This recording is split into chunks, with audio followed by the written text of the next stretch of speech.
Welcome to Monday Night Rants on the Better Sports Network. What is going on, everybody? Somebody has a case of the Mondays. Well, that's the way the cookie crumbles. And, well, Bob's your uncle. Rants on the Street with Thomas Stevens.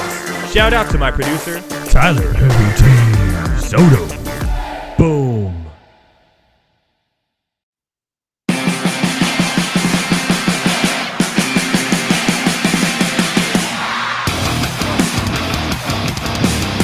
What is going on, everybody? Welcome to Monday Night Rants on the Better Sports Network and Fantasy Alarm. That's at Better Network, at Fantasy Alarm, at all your favorite social media platforms. And welcome in all Swifties. We welcome all Swifties here on Monday Night Rants. I know Heavy T welcomes all Swifties. And we got to welcome, as always, Tyler Heavy T. Soto behind the glass. And as always, joining me later for some what say ye, Heavy T. I have some questions I want to ask him about what we saw yesterday in the NFL and about the games. And I'm sure we'll talk about the Bears.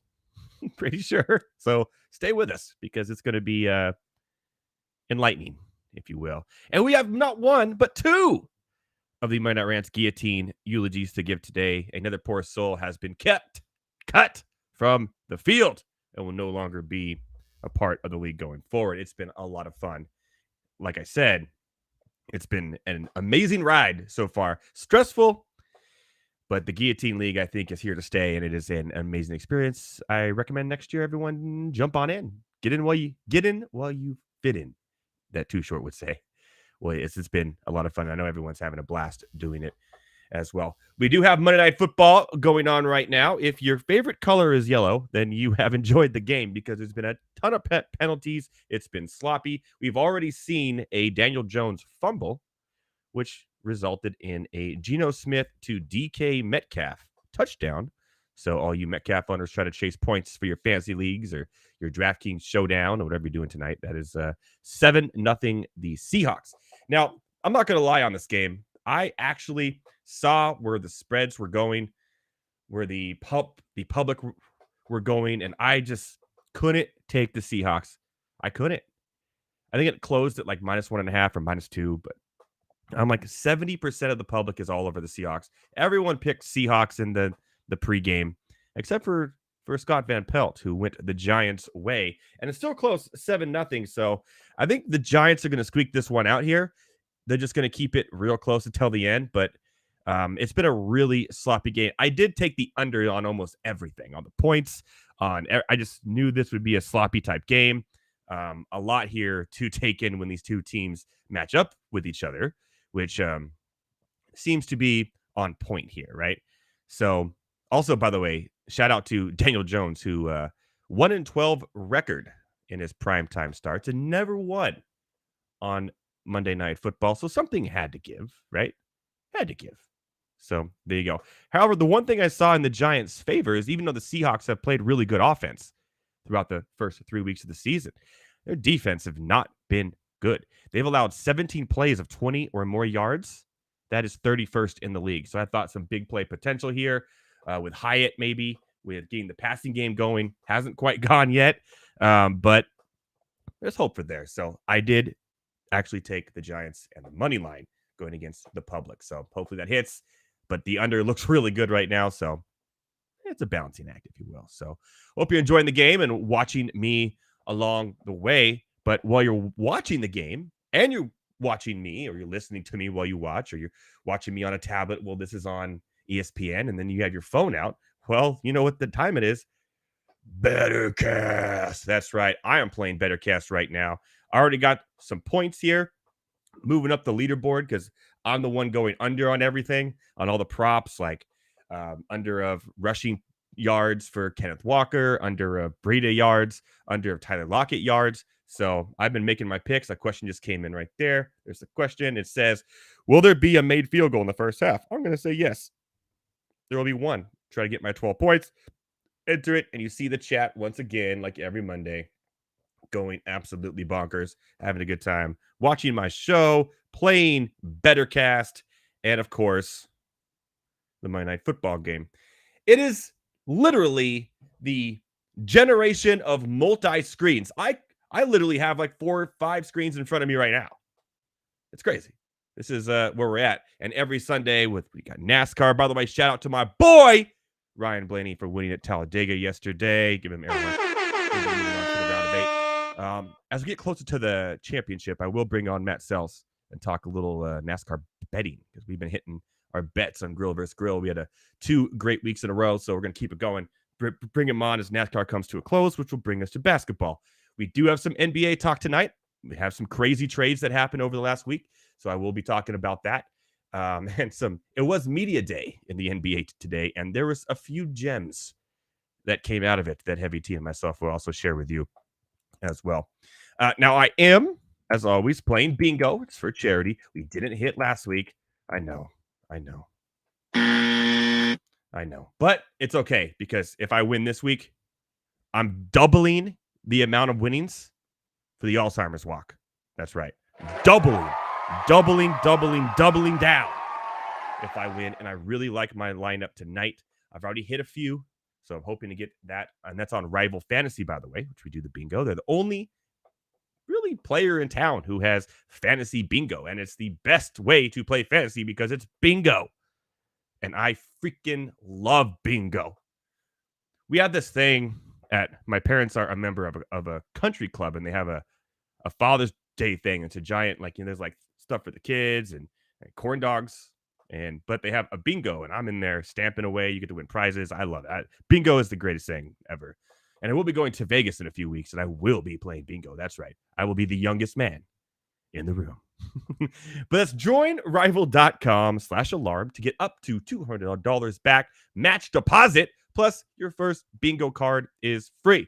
So we're going to sweat that out tonight. That's Rival Fantasy. By the way, I did a few season-long leagues over there as well. Dominating. I'm in first place right now, undefeated in those season-long leagues. They do have last chance season-long if you still want to play. If you're if you're already on 3, check out Rival Fantasy. Start a league with your friends. Maybe start week 4. Like when the bye weeks start happening next week, and just have some fun with it. It's free to play, and it's a lot of fun over there. And their platform is absolutely, and I mean stunning. So it's joinrival.com/alarm. Get your deposit with $200. Each bingo card is $1. So if you put in 200, you got 200 back. That's 400 bingo cards. What? It's insane. So there we go. All right. Heavy T, let's go. We're rolling on with tonight's Rant Lines. All right, so here's what's going on, right? And by the way, all and every Swiftie in the world is welcome to Monday Night Rants. I welcome all Swifties. I welcome Taylor Swift. I'm not a big fan of her music. I don't really listen to it, probably because I'm not a 14-year-old girl. That's how I feel, and that wasn't a dig at you, Heavy T. I don't want any bad blood. I had to.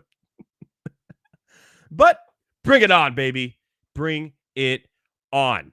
By the way, last night, Sunday Night Football, man, was great, wasn't it? Wow, where else can you see Carrie Underwood opening for Taylor Swift?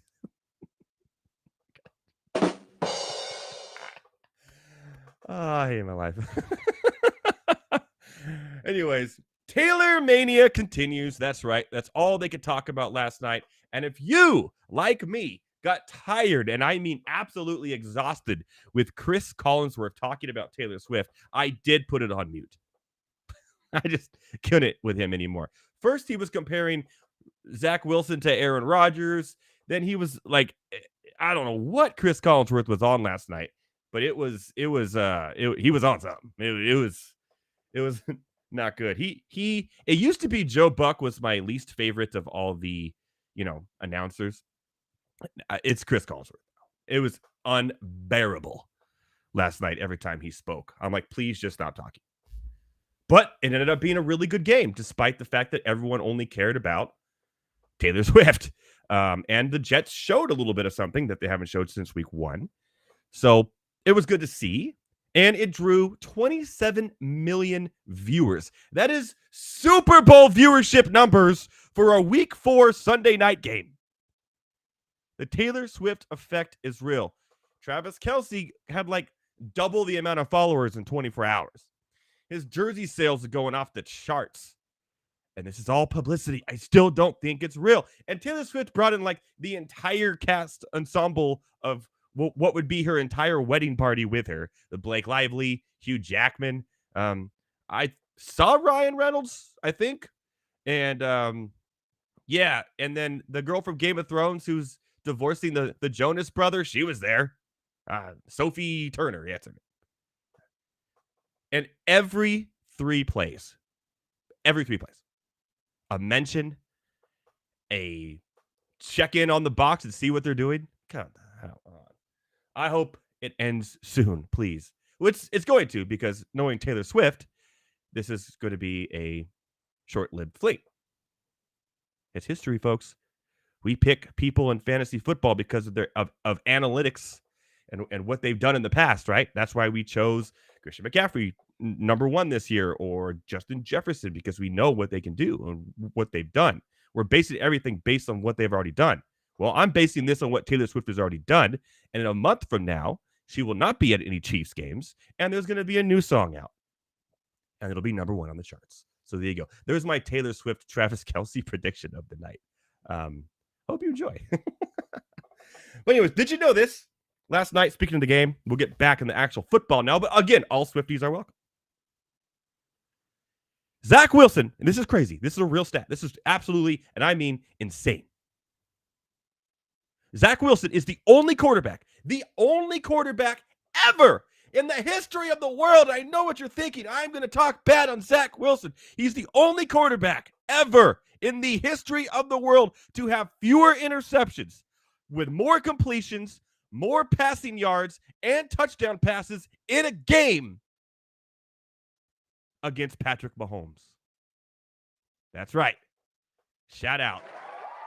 Zach Wilson did something no one else has ever done. Crazy. Patrick Mahomes did not have a good game last night. He started off strong. Travis Kelce did not have a good game last night. And literally, they squeaked that win out with some weird holding penalty calls, ghost penalties at the end. Are we worried about the Chiefs a little bit now? You know, bad loss, yeah, week 1 against Detroit, but Detroit looks like they could, go to the NFC Championship game this year, so I'm not, out on them. But then they're squeaking out these wins. Their defense has been playing stronger than they have in recent years, which is good because their offense is not putting up the same amount of stats. So I'm a little worried about the Chiefs. If I'm a Chiefs fan, I would be a little worried. Just not as well-oiled of a machine. And they're getting all this publicity, which is kind of masking the fact that they really haven't been playing great football. So we'll see how it all pans out in the end. They are the Chiefs. It is Patrick Mahomes. It's Andy Reid.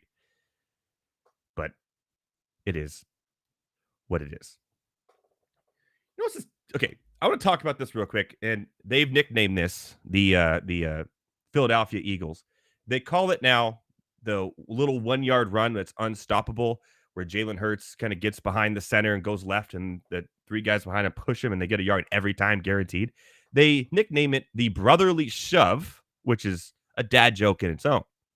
However, I saw 2 teams, including my Chargers, try it yesterday, failed. And tonight, the Giants tried it and failed as well. Maybe it's not as unstoppable as everyone thinks, but for some reason, when the Eagles do it, there's some leverage there, or they practice it. I don't know what it is. They're just better at it.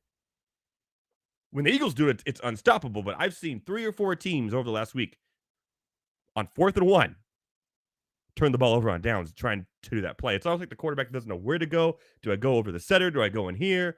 The Justin Herbert one yesterday was bad. The Daniel Jones one tonight was laughable. So it's the brotherly shove, but it's not as unstoppable as I thought, because here we are. So hopefully they don't try it again, because Daniel Jones did not know what to do with it. You're supposed to get under and leverage to get in. He just tried to go over, and they pushed him, and he just hit the linebacker and lost a yard, actually. He lost yardage. How? Anyways, it's insane. All right, some quick takes over the NFL weekend before we go up into some NFL injuries. I'm just going to say this quick and fast. The Las Vegas Raiders of Oakland, of Los Angeles, of Oakland, they're thugs. They're a thug team. They're out there yesterday, a lot of emotion. I understand in the first half you're getting killed. That's what the Chargers do. They destroy you in the first half and let you come right back in. Right? Come on back, guys. I'm not done playing yet. I want to play with you still. That's what they do. And then they lose. But they've been better at it recently. All 4 Chargers games have been a sweat and a half. And this one was as well. It should have been. Khalil Mack had 6 sacks. One more, he would have the record. Or tie the record. But still. But the Raiders defense was out there headhunting. One of them got ejected for the late hit helmet-to-helmet on Justin Herbert. And then Justin Herbert throws a bad interception, which was one of his worst interceptions I've ever seen him throw. One defender literally takes out Keenan Allen helmet-to-helmet, which they didn't call that one. And then another one runs by Herbert. Herbert tries to take him on because Herbert's a baller. And then straight up, I think not purposely, but looks a little bit purposely, he stepped on his hand. And from what we hear, and luckily, by the way, the Chargers do have a bye next week. And he came back in the game, and he had what looked like, remember the 80s when Nintendo tried to release that power glove for Nintendo? It looked like he was wearing a power glove on his left hand. But luckily, he's right-handed and threw a dime to Joshua Palmer to just put it on ice. But still, it looks like his nail, they're saying his fingernail came off. It was nasty, and he broke it a little bit, his middle finger. Not a bad break, but it was in a splint, and he had stuff, was bleeding. But like I said, he won't miss any time. They have a bye. He'll be back. But the Raiders were out there headhunting. Their emotions were getting way to the top of them.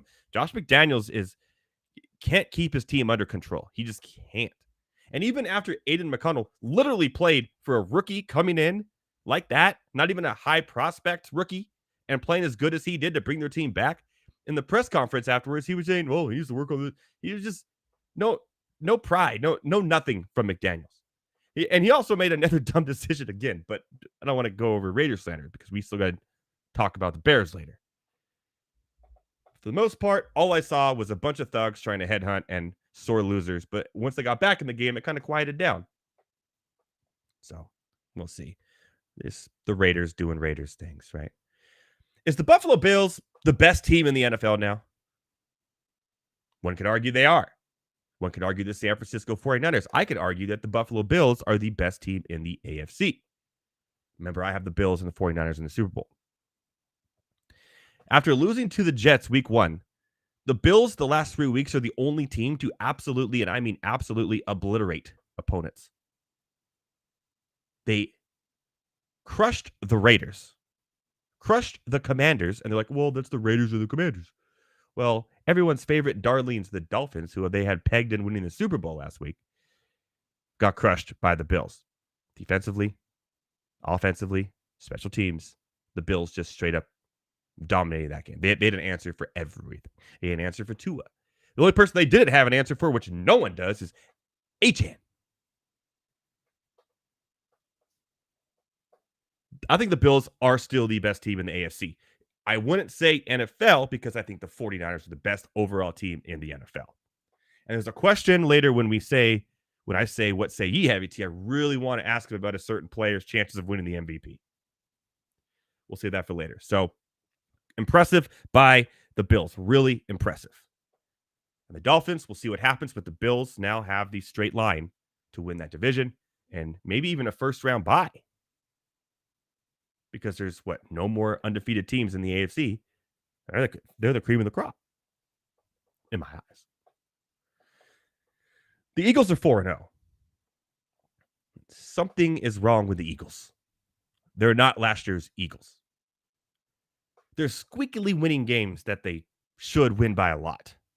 That game yesterday, the Eagles should have won by a lot. And they probably should have lost. But one certain head coach, who has the dumbest nicknames of all time, failed his team yesterday. And more on that in case of the Mondays. However, I don't like what I'm seeing from the Eagles this year. They're not the high-flying offense. Like, they're always slow. They're really slow off the gate. All 4 games, they've been slow. And when they take a lead, they always let the other team back in. This is supposed to be a really stout defensive unit. Half of them are from Georgia. So I don't like what I see. I'm a little worried that maybe they split with Dallas. They could throw some games somewhere, and next thing you know, Dallas is in first place in that division. Dallas looked great.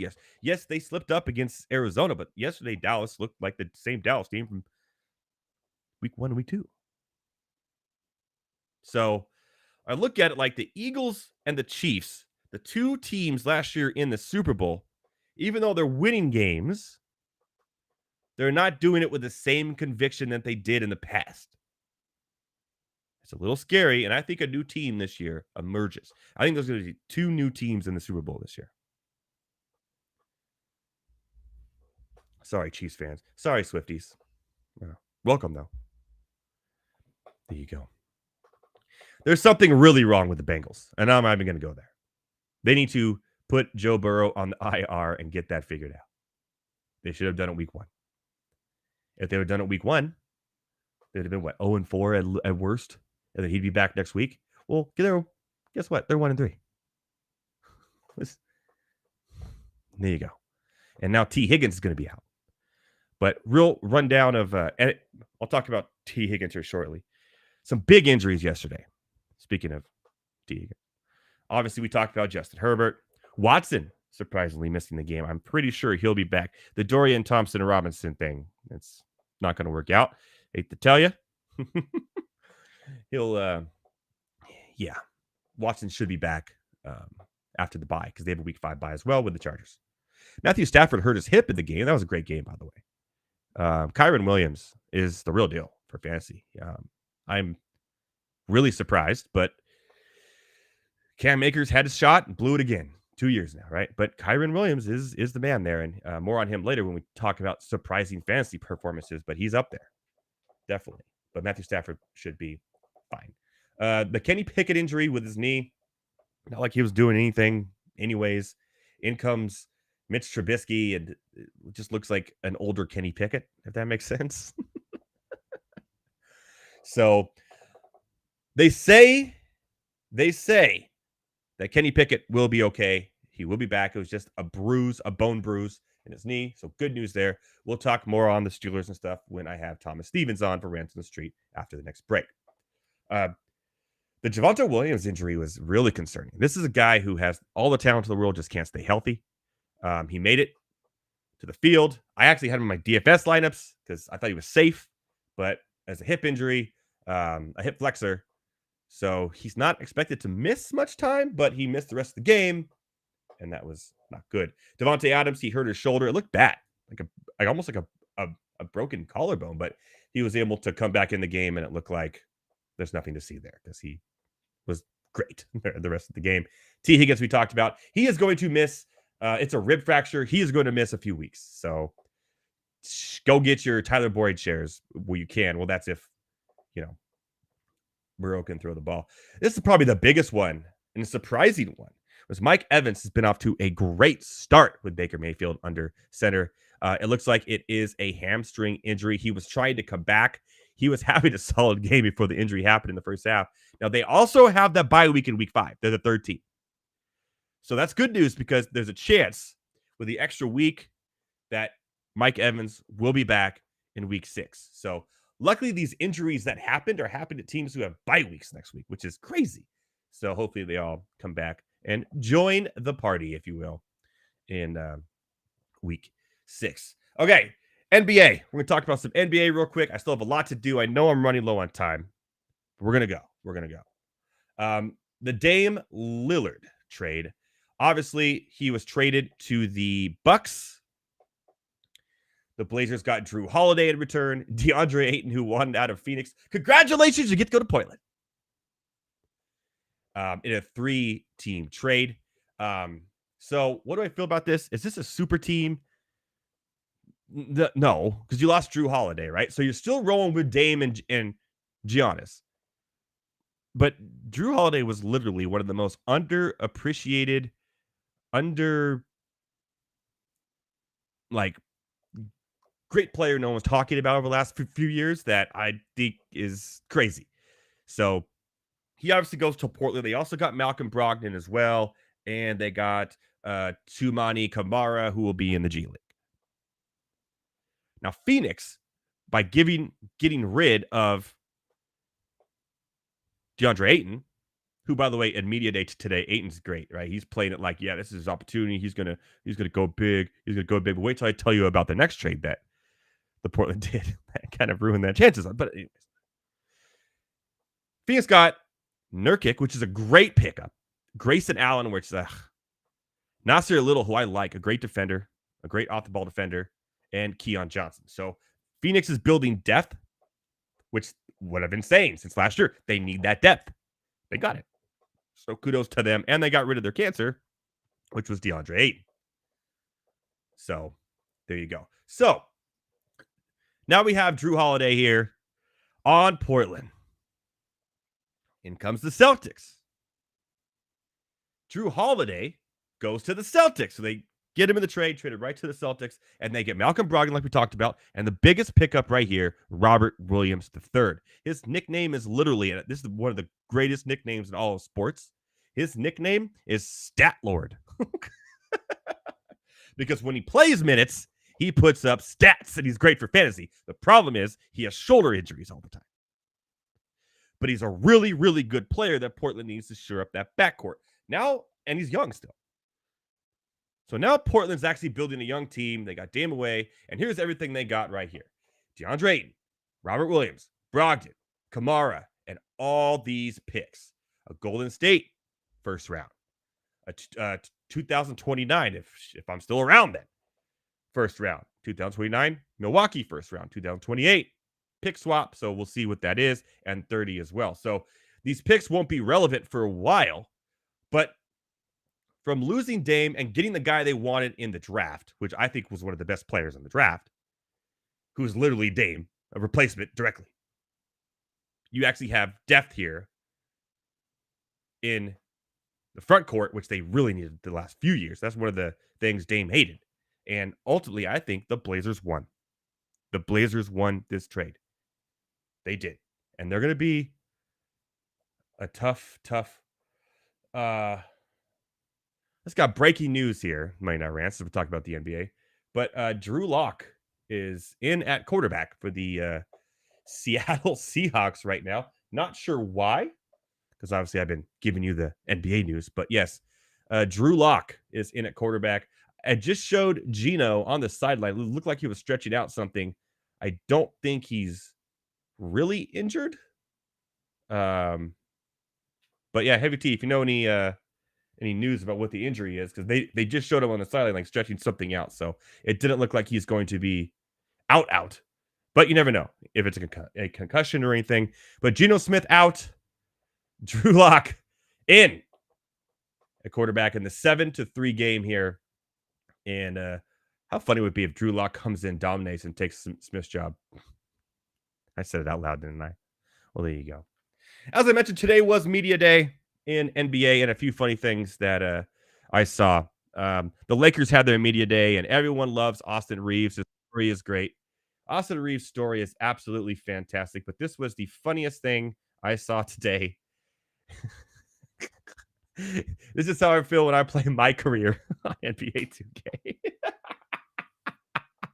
That is Austin Reeves in the middle with Anthony Davis and LeBron James. And that is 100%, 110%, absolutely hilarious. So there you go. Shout out to Austin Reeves, though. I have my dynasty. He's actually putting up numbers and a great basketball player, but that does look like when you make your own character and place him on the Lakers next to LeBron. That is pretty hilarious. It got even better or weirder or sadder, if you will, depending on how you want to look at it. Ladies and gentlemen, I present to you Emo Jimmy Butler. What is going on here, Jimmy? What is this? Looking like he's listening to Thrice in 2003. What is going on here? He's listening to Take You Back Sunday Looking like you watched The Crow way too many times. What is going? I call this. Remember when they had the emo thing and it went like over their eye, like kind of like this is. I always called it. I thought it was the funniest thing, and maybe it was too much of a dad joke for everyone, but I call it the backwards flock of seagulls. Hey, I laughed. I don't know what he's doing, but I really hope that when we start here this month, the first Heat game, he comes out on the court as presented here. I think it'll be hilarious. And every time he's on the free throw line and he makes a free throw, I really want him to throw his hair up like this. And then because it'd be hilarious. Ladies and gentlemen, emo Jimmy Butler. By the way, that is not a Photoshop. That is exactly how Jimmy Butler eat world.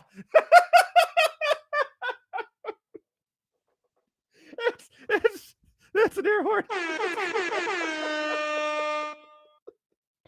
Shout out to Heavy T for that one. That's great. Jimmy Butler eat world. We're going to have to hashtag 2023 here. All right, real quick. I know we're running late. I'm just going to do playoff brackets. The NBA, not NBA, sorry, for the MLB. And my predictions here real quick before we go to break. And then we have Rant on Street with Thomas Stevens. And I'm going to ask him about who he thinks he's going to be in the World Series. Later when Heavy T is on for What Say Ye, Heavy T, we will ask him what he thinks. I'm sure Heavy T's will be a lot different than mine. And Thomas, I think, will be on kind of the same page as me. So we'll see. A weird year in Major League. There's no Yankees.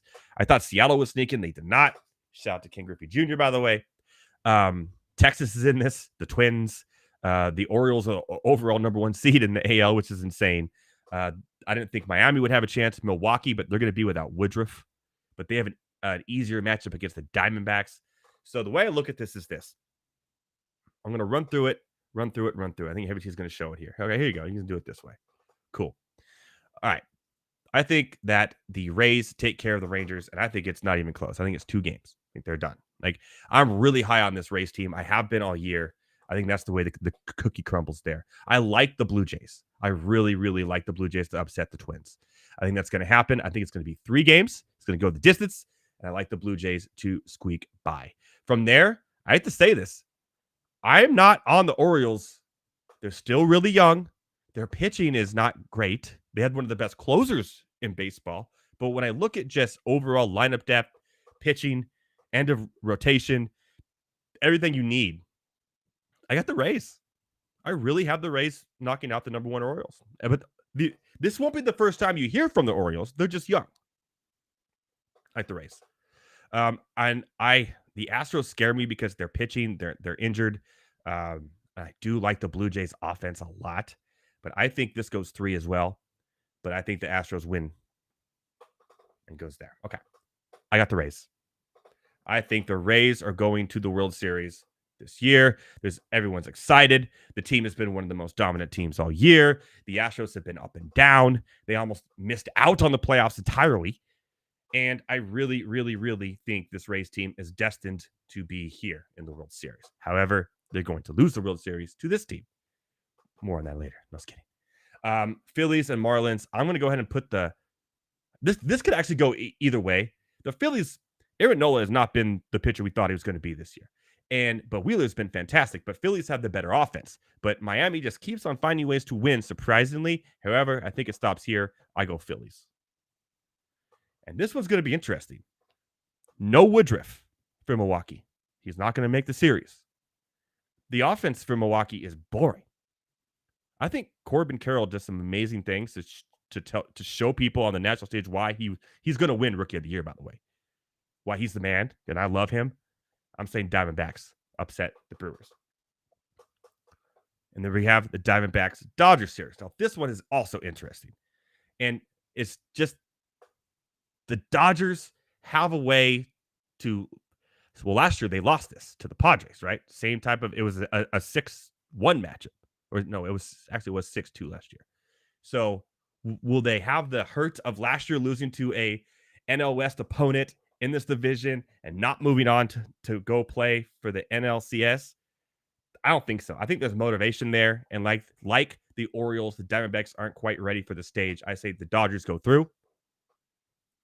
And I'm not even going to question this. The best team in baseball all year with the best player in baseball maybe we've ever seen. Sorry, Heavy T. It's not Ohtani this time. But I'm going to have the Braves moving on in a sweep over the Phillies. And the Dodgers cannot beat the Braves in playoffs. They cannot beat the Braves in playoffs. They just can't. And this is a Braves team with a mission. Their mission is to win. Braves beat the Dodgers. And Dodgers will have an interesting offseason with Ohtani's going to be on the table. We'll see where Juan Soto's going to do. So interesting there. This is what I've had. Rays, Braves. Because I like to Dr. Seuss it sometimes. And I love the Rays. I think they're a great team. I think they could go all the way to the World Series. But this is just the Braves here. MVP of the World Series. Probably 5 games, maybe 6 at most, is going to be Acuna. And the Braves are your World Series champions, everybody. There you go. That's my predictions for the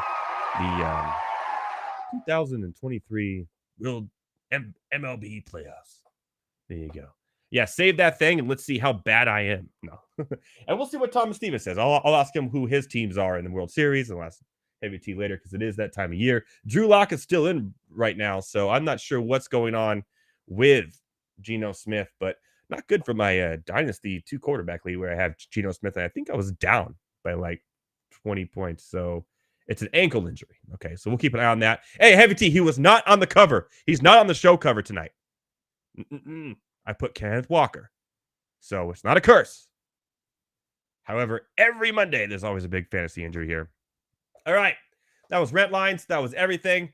Oh, at All Sports. We got hockey coming up too. I don't know a lot about hockey, but I do know that I know someone who does, and I'm going to bring him on. That would be, of course, Adam Bernard, who's been on before. We'll talk some hockey in probably next week or so before the season starts and have some fun with that too. I want to ask him about the betting angle because I really want to get into betting hockey, but know what I'm doing because I mean it's great.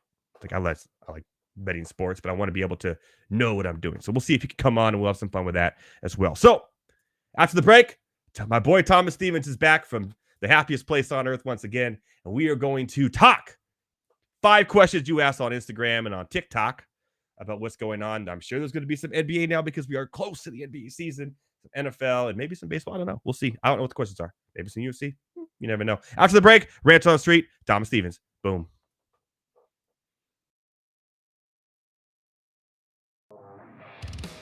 Jake Ferguson, I think, is going to be one of the biggest frauds in fantasy, to be honest. I'm trading Jake Ferguson in Dynasty for anything right now. I'm trading him in redraft if somebody will take him. He scored the touchdown on a 1-yard play this week, but this guy, last week, he played 75% of the snaps, only ran 50% of the routes. This week, we were hoping that would change. He only ran 21 of 43. Not even half again. So we were hoping it would improve from 50, worse than 50. So Jake Ferguson, not the guy we want. And you saw it. I mean, if you watch the game, they weren't locked in on anybody. They had Hayden Hendershot out there, got a goal line carry. Luke Schoonmaker, the rookie, scored a touchdown. Like, they are not committed to just one tight end. And if you have CeeDee Lamb and Michael Gallup and Brandon Cooks and Tony Pollard, if the tight end isn't playing every single snap, then he's not relevant. I mean, even if the one guy was playing every snap, you're not going to get a Dalton Schultz because there was no Brandon Cooks last year, and Michael Gallup was coming off an ACL. So the conditions changed, and now this guy's playing a partial snap share. Sell Jake Ferguson now. And people tell me, oh, Dak Prescott loves throwing to the tight end. That's not even true. There was a guy on Reddit that just posted a study.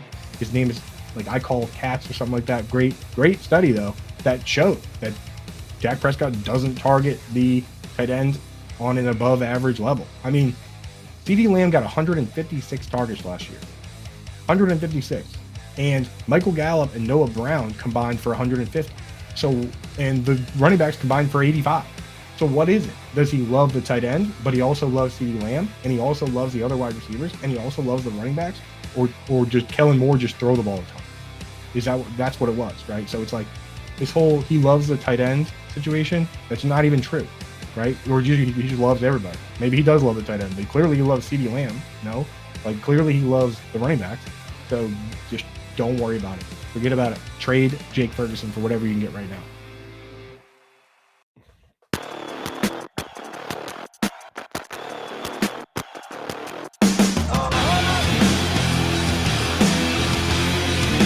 What is going on, everybody?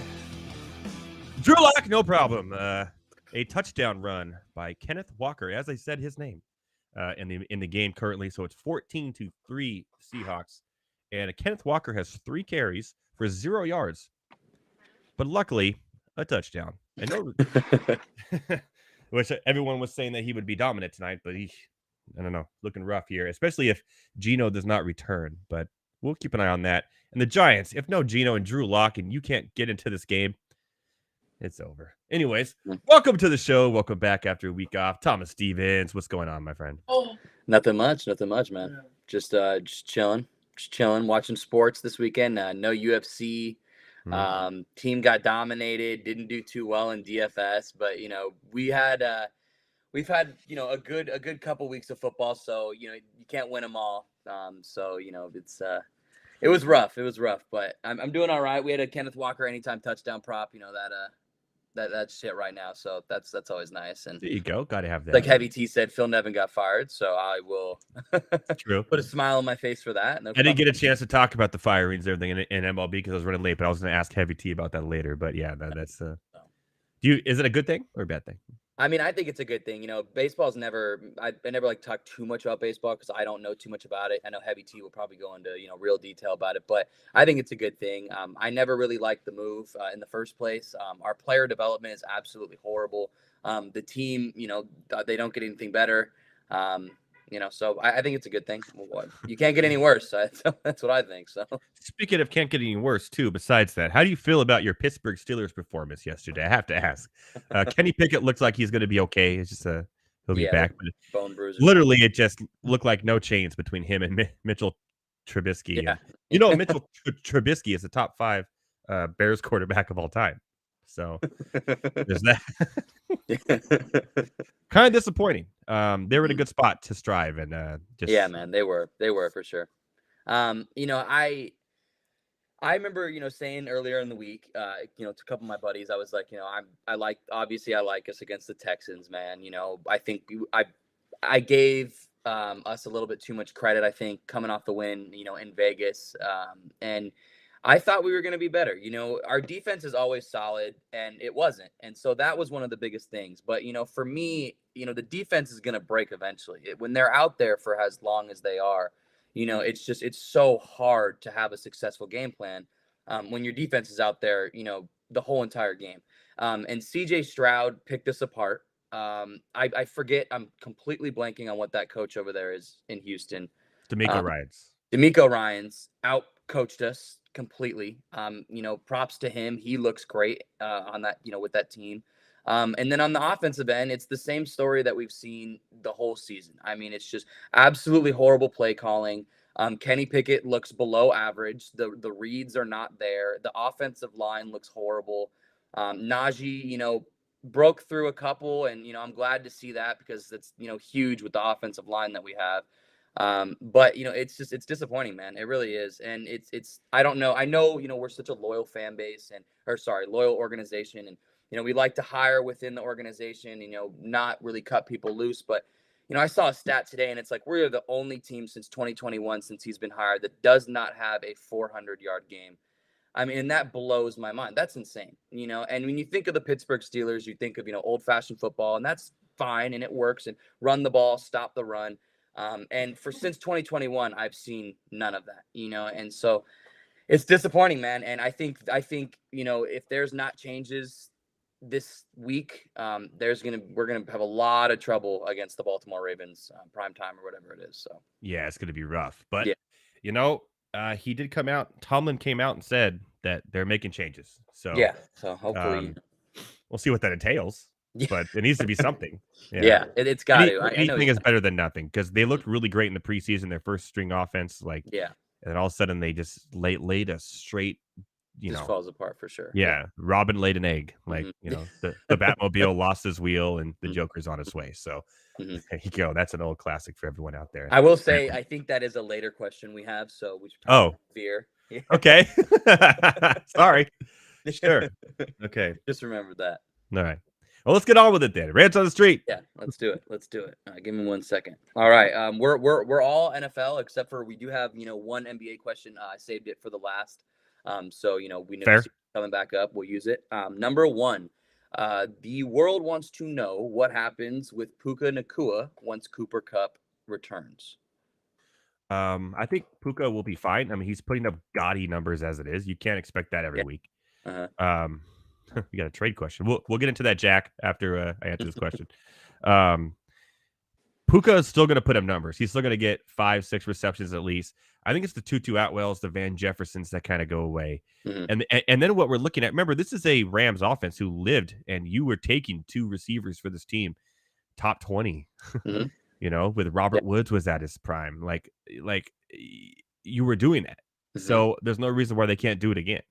So I think Puka's going to be a stud the rest of the way, even when Kupp comes back. I think Kupp's not going to be as good as he was last year before he got hurt, or the year before where he set like Jerry Rice standard of of insane numbers fantasy. But I think they're going to work together and be the end of the way, starting from when Kupp comes back, because we don't even know if he's going to come back next week or if he stays longer.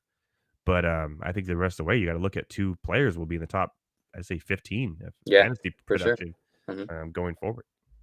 I agree. I don't see why not. I look at it kind of as a rookie year kind of Antonio Brown, Juju Smith-Schuster thing going on, where you have such a dominant wide receiver on the other end who's still going to put up great numbers. But honestly, with Puka putting up the numbers he is right now, he's the one getting the attention. So when Cooper Kupp comes back, and now you're not doubling Puka, you're not having the safety over the top with Puka. So now it really is just one-on-one coverage for Puka. And I mean, he looks big too, and fast, and and he doesn't drop. He doesn't drop the ball. Yeah. So and like you said too, I mean, their history with developing these wide receivers and turning them into stars, man. Honestly, they can do it once again. Stafford looks good. Sean McVay is an offensive genius, and so I think Cooper Kupp doesn't affect it too much. I think they work very well off each other, and like you just said, I think you can have a great duo in Kupp and Puka fantasy wise. So love it. And typical Giants right now just running into the kicker after getting a punt. And Jack asks, should I trade Rachaad White and Thielen for Sutton and Mostert? I'm going to be honest with this. If it was a dynasty, well, wait, you're going to trade White and Thielen, and you're going to get back Sutton and Mostert. I think Mostert's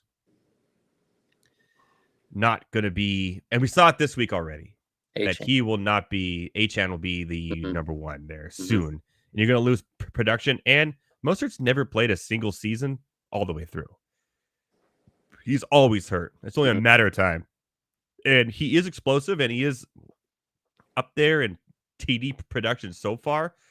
But Rachaad White, on the other hand, is going to be every week, everything, all carries, all receptions out of the backfield. Nobody is there to compete with him. And he's put up, not Mostert numbers, but Mostert only had 5 points yesterday. But he's put up solid production all 4 weeks so far. And as far as Baker is looking, which is good, then I think the production is there. And I wouldn't do that trade. Now, Thielen, on the other hand, versus Sutton, what the heck are the Denver Broncos? I don't know. And Russell Wilson is spreading the ball around to like more receivers than I could even think you could even roster on a team. So nobody's getting all the targets. And you got Judy there, and you got, Brandon Williams or whatever his name is, he showed up out of nowhere, and this other guy and some tight end named like Mike Hertz or something. I don't even know. Like, there's random people out of nowhere catching balls. They're spreading the ball around. So I don't like Sutton, where Thielen, all the targets is going to go through him because they literally have no other player that can catch the ball on that team. So I actually, now the average person would say, do the trade right now. Get Mostert, get Sutton because of names, right? But looking at it for the rest of the season, what Achane is doing, the way that Rachaad White's going to dominate the backfield touches and Mostert will not, and that Thielen will dominate the targets and Sutton will not the rest of the way, I would not do that trade. I agree. 100%. Yeah, I think you kind of, if you had Moisture, I think you already got the best out of him for sure. So Yeah. that definitely would keep it season long. All right. So there you go, Jack. Stay up put, my friend. Stay up put. Trade advice. Yeah. All right. So what we got here? Let's move on. Number 2.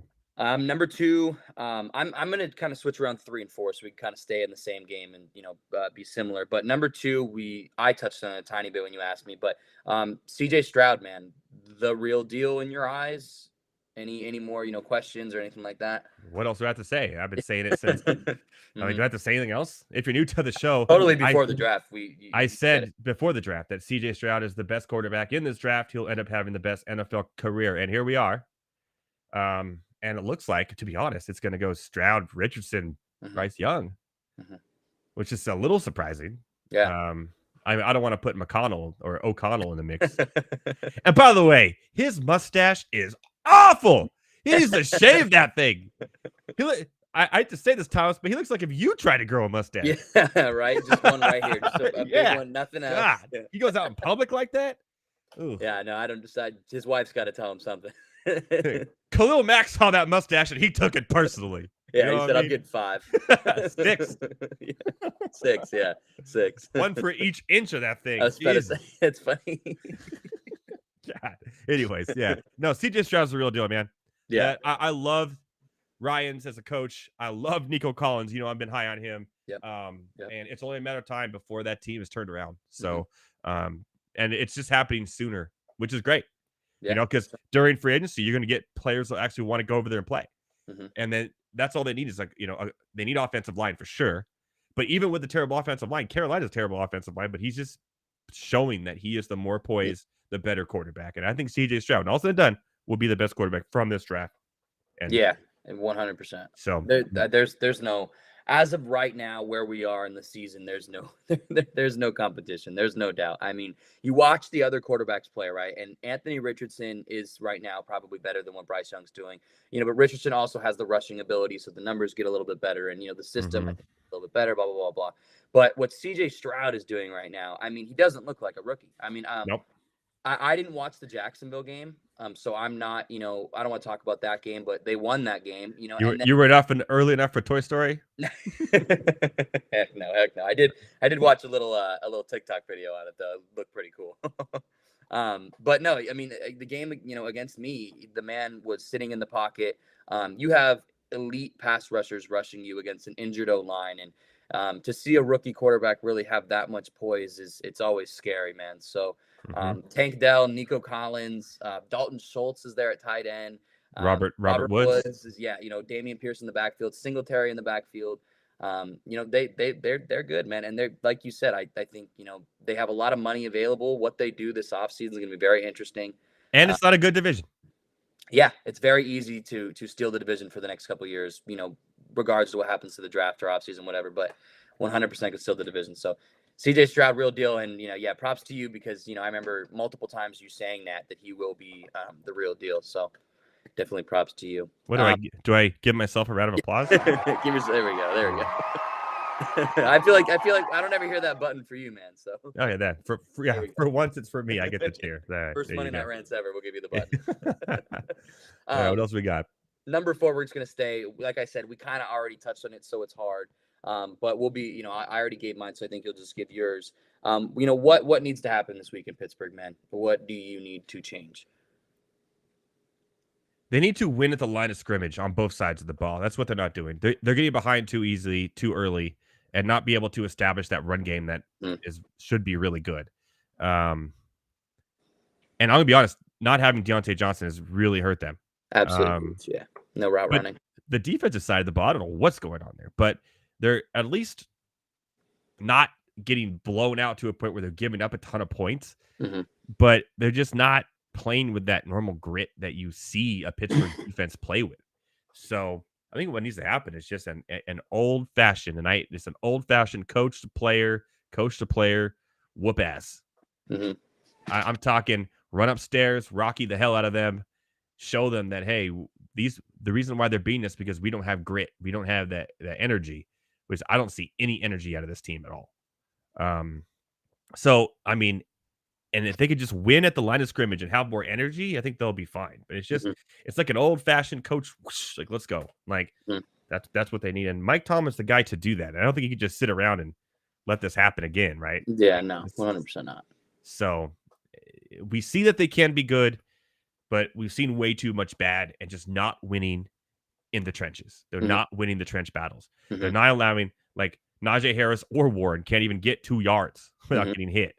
You know, the yards after contact are bad too because then someone else is there because their offensive line's not doing his job. Yeah. On the defensive side of the ball, they're not getting to the quarterback like we thought Mhm. they would. And they got one of the best sackers in the game. So it's that line. They need to develop, they need to win that battle there to make themselves better. I think that's what it is. I think that was absolutely perfect. I think the biggest thing you said was, Tomlin going and, Pittsburgh Steelers, the one thing that we are, I mean, even when Ben Roethlisberger went down, I think 2018, whatever it was, we had Mason Rudolph and Devlin Duck Hodges come in as quarterback, and you finished 500 because Forgot your about defense- Devlin Yeah, Hodges. exactly. Yeah. Shout out Duck Hodges, man. Shout out to Duck Hodges, baby. But you finished the season 500 when no one thought you did, and it's because of Pittsburgh Steeler football. It's because of running the ball. James Conner was productive. The offensive line was still productive. The defense was absolutely dominant that year, and that's why they became 500. And so when you take that away from this offense and this defense and everything like that, I mean, we are a horrible football team. Your quarterback, Kenny Pickett, it's getting rough to watch. And it's hard for me to harp on it because he does only have 1.5 seconds to get the ball out, and like you said too, Deontay not having a route runner and having Calvin Austin try to make those plays, and it's He's not that type of guy. exactly. So, but I the last thing I want to say is just I think you're 100% right. I think Tomlin needs to go in there, ignite the fire, become the Pittsburgh Steelers, man. You need to have these dogs and give me 5 total sacks, team sacks against the Ravens next week. So. Jackson, that the trade already went through, but he's having his league because he's a commissioner veto it. Well, I hope they veto it for you, my man. Yeah, I hope so, but I think you're going to be better off with the Thielen White in the long run there. But thanks for listening to my rants and having fun with us, man. Hope you're having some laughs and enjoying the show here. Come back with some more trade advice during halftime. Monday Night Football game. Okay, let's move on. What else we got? Number 5, we're going to switch gears. We're going to get out of the NFL, go to the NBA. Your team first, obviously, and then my team's next. Top 5 from 5 to 1. So, 5 to 1 list right now of your, power rankings. Okay. In the Western and Eastern combined? Yes. Oh, my God. I'm going to say the Clippers 5. Ooh, okay. As long as they stay healthy. Uh-huh. But once that happens, then they're screwed. I mean, they still have the team. This is like the last. This is the last year of the window here. After this year with the Clippers, if they don't go, it's over, man. It's it. So I'll put them there. At 4, I'm gonna go with the Phoenix Suns. No, I had the Clippers over the Suns. That's a tough one for me. It's almost like a flip between those two. So we got depth versus all-star power. Yeah. So I'll say the Suns at 4. I like that. And then I'm gonna go. Man, it's tough. You know what? I'm going to take the Clippers out. I'm going to say Suns at 5. And then I'm going to go 76ers, Celtics, Bucks, Denver Nuggets 1. I like that. Yeah. It's so tricky, man. Because so it's hard for me to go 5 to 1. I feel like that's the problem. Like 1 to 5 is so much easier. So at number 5, as of right now, I'm probably going to go with the Phoenix Suns. I think, the acquisitions they made in the offseason, it's hard to not put them there just to see what they're going to be. Number 4 right now, I am probably going to go with the Philadelphia 76ers. I still believe in them. I think when healthy, with a couple more pieces, that team can be very good. I don't want them to break it up, man. I'm not even a Philly fan. I still want to see what they can do. So, I'll put them at number 4. Number 3, I am going to put the Lakers. I think the Lakers offseason acquisitions are absolutely perfect. You brought back what you needed to bring back, but same thing as the Clippers.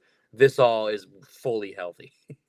One injury to you-know-who or the other you-know-who, and the team is absolutely done. So they're at my 3 right now. At my number 2 is the new put-together team in Milwaukee. I got the Bucks. I think Dame and Giannis with, Middleton still there, Brook Lopez at center. Still got some depth over there in Milwaukee. They're going to be pretty damn good. So I'll put them at my number 2 right now. And number 1, I'm going, which a lot of people aren't, and it's the same thing as last year, but I'm glad you just did. I'm putting the defending champs in number 1. They're the defending champs for a reason. The only thing that they really lost was Bruce Brown, which is a loss, but you kept your core. The Denver Nuggets are scary, man, and they are going to remain at number 1 for me for sure. Yeah, I think we're pretty close or similar on there. And Jack's going crazy in the chat right now. I don't know what's going on, and everything is coming in backwards. So, they're not videoing it for him. No, he says that. Okay, so here's what happened. I'm going to read the whole thing out just for him because obviously shows like this don't get views because we don't read the whole thing to give the commenters advice. We gave you advice on what we thought of the trade. I don't know how your league works, so sorry, buddy, but okay. And then we'll go to a break. But what's funny is this trade already went through last week. I announced in my league Saturday that I'm commissioner of, and I did this trade. And to vote on it, I've offered the ability for all trades to go through before the week starts so teams can have their trades to go through before Sunday. Everyone approved, but then a couple people said the trade was collusion on Sunday. So I had to reverse it as the commissioner, which is funny. It is. It's probably in my best interest the trade gets reversed. Yes, they suffer from decency bias. Okay. Yeah, no, that's interesting that you have that type of strategy as the commissioner to do it like that. But I mean, a win's a win, man. Take the win. Yeah, take the win there, bud. And I'm sorry, but we're also have segments to do, and we already answered your question, and it was a long response there, but I got it all out for you, man. So shout out to Jack, man. Jack, you can be my friend. I hope you're a fellow Swiftie like me. So, real quick though, who do you got in the World Series? Oh man, I'm gonna stick with it. NL. I haven't had a question pretty much all year. I'm going the Braves. I'm riding the Braves, man. Ronald Acuna Jr. is a freak, yes, and I think they're gonna win it all in general. But I do think the AL. I got the Astros meeting them. I think the Astros are gonna end up going to the World Series, man. As usual, they always surprise and end up going. So I have a feeling Heavy T will be on the same boat as that one. We'll see though.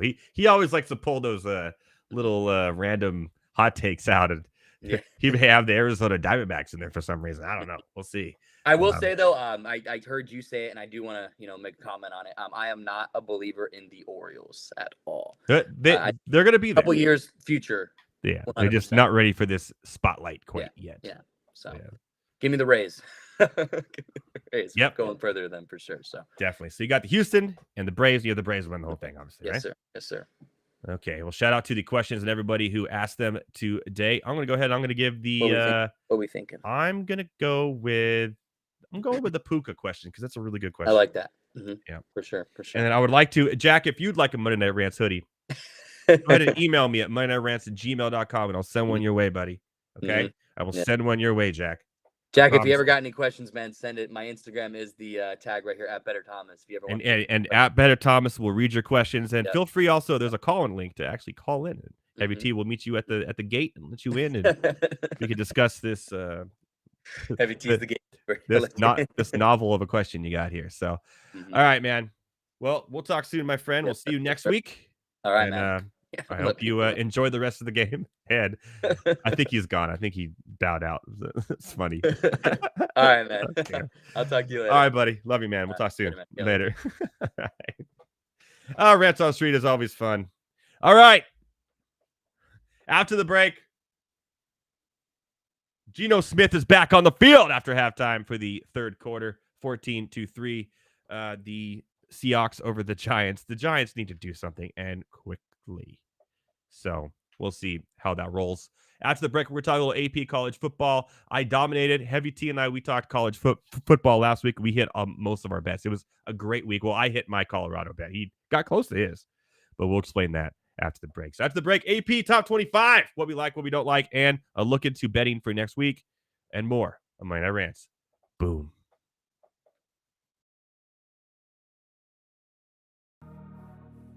The Bears have to be one of the most inept franchises of any sport I've ever seen in my entire life. And they share the city with the White Sox, who are also inept. Like, that is how bad the Bears are. I just don't understand how you can go your entire existence and the quarterback that wins you a Super Bowl is Jim McMahon. You couldn't find anybody else. They don't have a good history with quarterbacks, and they let him be the quarterback for a long time too. Deshaun Watson and Patrick Mahomes right there. Mm-hmm. And you drafted Mitch Trubisky. They were right there. I there's a lot of pain in being a Falcons fan. The Bears are one of the teams I could argue they might have it worse, and they have a Super Bowl. And when the best quarterback in the past 50 years is Jay Cutler, you have a problem. That's so funny that you just said that. We were talking about Jay Cutler the other day, me and my friend, and I was like, yeah, he was on, because we were watching the Colorado Rockies game against the Giants, and it looked like he was behind the thing. I was, yeah, well, he played for Denver most of his career. We looked it up. Chicago let him be their starting quarterback way too long. Here's the thing, too, is that Jay Cutler wasn't bad. Like, he was erratic. He wasn't terrible, though. The poor man's Brett Favre. I'm taking him over Justin Fields. I'm sorry. I would. But yeah. Jay Cutler led that team to an NFC title game. Yeah. That they lost to Green Bay. But he's gotten farther than anybody else. You want to know who the other starting quarterback was for the Bears in the other Super Bowl appearance they made? It was Rex Grossman. What are we doing out here? It was Rex Grossman and Kyle Orton was the backup. How are you that bad? Bro, like, oh my God. Listen to the top 5. According to Football Reference, the top 5 greatest Bears quarterbacks of all time. Jay Cutler, number 1. I can't believe it. Sid Luckman, who last played in 1950, is number 2. Jim Harbaugh is number 3. Jim McMahon, the Super Bowl winner, is number 4, and he played there for 6 years. And Mitch Trubisky, is number 5 on the list as terms of passing yards go.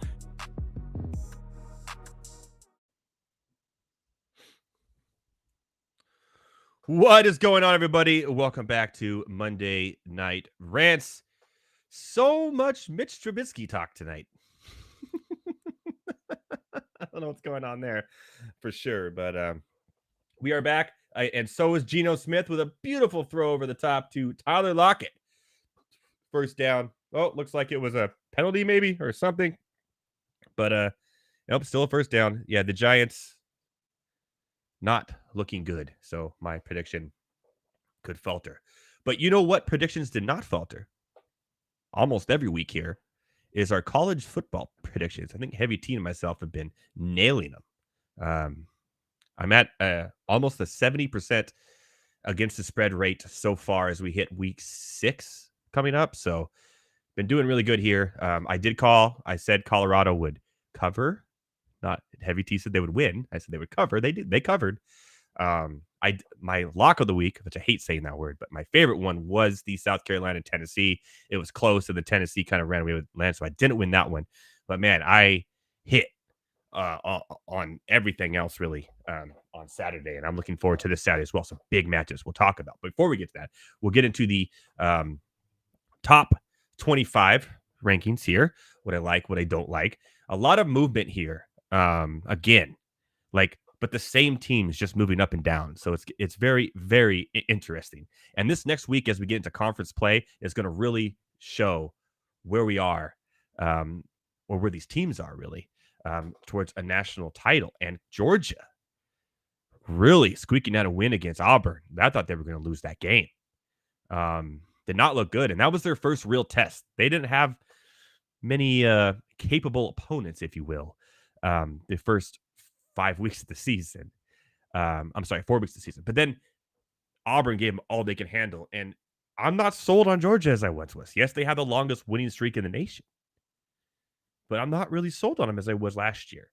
So I think it's anyone who is in the top 10, maybe even top 15, has a chance to win the national title this year. It's that wide open. It's crazy. So Georgia stays at number 1, Michigan at number 2. They will go up against Minnesota this week. Michigan's going to get tested late in the season. I have a feeling they go undefeated, but I can see them losing 2 in a row. Penn State,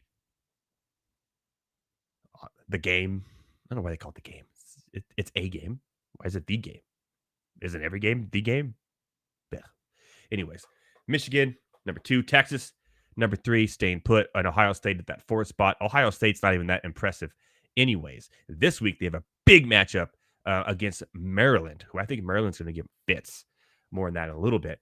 Florida State stayed put as well at 5. Penn State at 6. This Penn State team consistently continues to prove me wrong. Finally, I was all over them this last week and won some money off the game. This is a really good Penn State team that nobody is talking about. They could win the Big Ten. And I was down on them.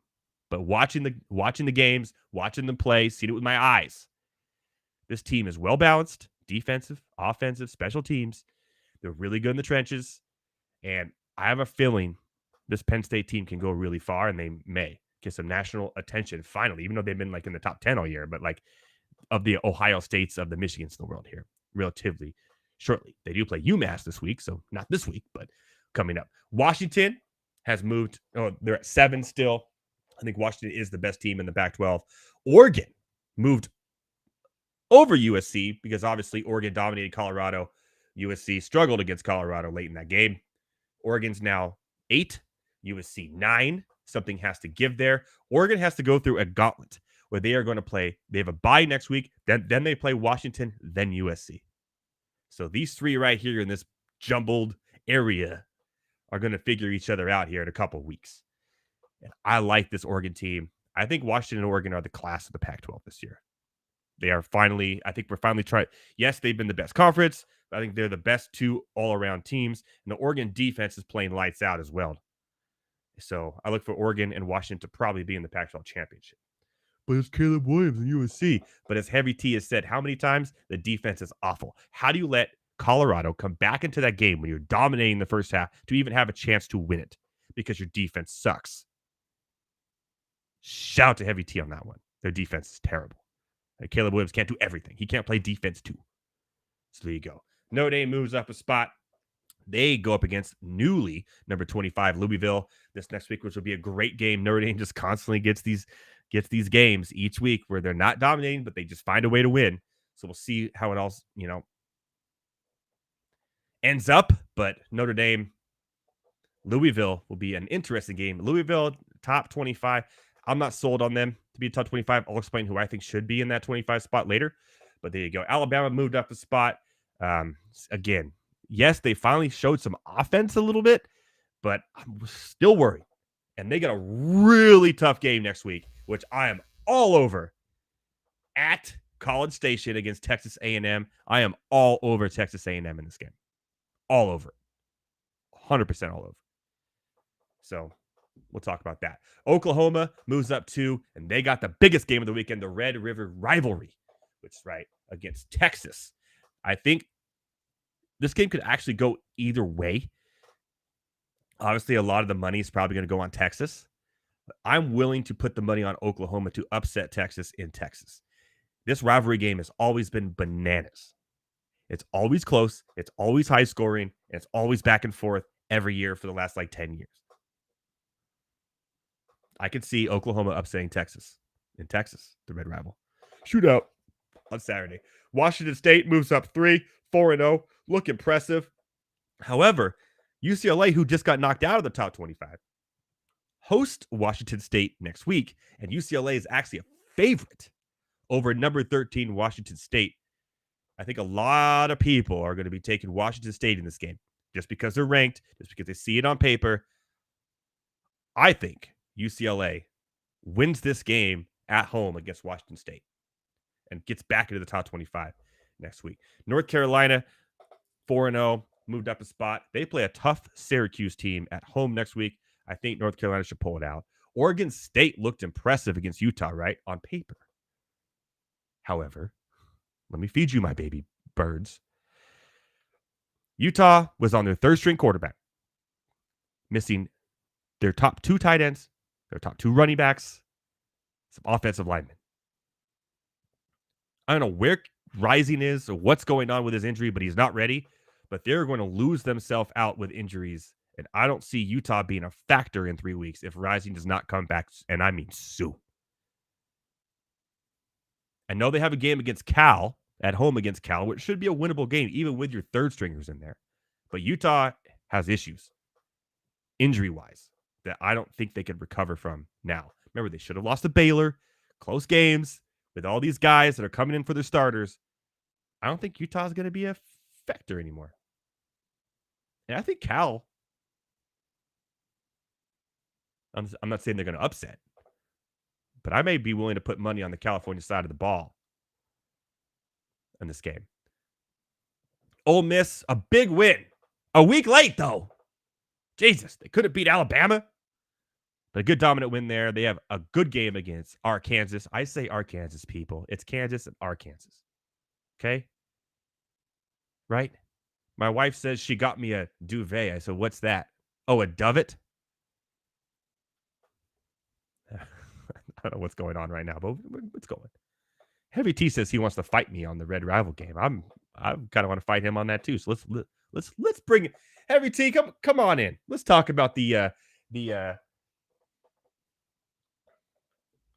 old Oklahoma-Texas game and see if we could hash out our differences here going forward here. No, you don't like it. Oh, can't hear you. It doesn't like you either. You know what? I always forget to hit unmute on my board just in case. That's good. But that also means you missed out on my Undertaker gong text tone that I get every time I get a text message. So that's only you. Yeah, only me. Dude. I got the matching tattoo to go with it, but yeah, only me would have that. Texas is favored. Texas is favored in the Red River rivalry by 6.5, my friend. Yeah, and you know who else supports Texas? Ironically, The Undertaker. Didn't even mean to bring that up, but it's actually a fact. So, dude, this game is in Texas. Mm-hmm. It's going to be the last one in the Big 12. Mm-hmm. Oklahoma's not that good. Stop it. Like, they're not number 12. Yes, they're are. Not. Texas minus 6.5 all damn day. Easily. Because what happens, even if Quinn Ewers struggles, Arch Manning plug and play, baby. Okay? It's going to happen. Minus 6.5 Texas all day, every day. You don't believe in Dylan Gabriel? No. I am going to say we do an actual bet on this one. I'm going to take the points. Okay. I'll take what are we thinking? I'll take the current now. I don't know what it's going to go to, but I'll take the 6.5 for Oklahoma. Okay, that's fine. Okay. What should the bet be? Tell you what, we'll hold on to that. We'll figure out something. I'm always the one that chooses the bet, so I'll let you do it this time because you're so confident in Texas. I mean, I did just win a bet last night. Do I want to double down on this? Like, oh man. So real quick, fun fact: went to a Family Guy pop-up event that was here in LA. Yeah, it was like Family Guy. It was like food and mini golf. It was pretty cool. But we did that, and one of my friends, me and her go out drinking a lot when I lived in Houston, right? Mm-hmm. So I'm going to be visiting there next year. And so our bet was whoever loses in this mini golf thing has to pay up to $100 worth of the other person's bar tab when I go back and visit. And your boy won because I'm amazing. Okay, so $100 of free drinks when I get back to Houston. But for this, I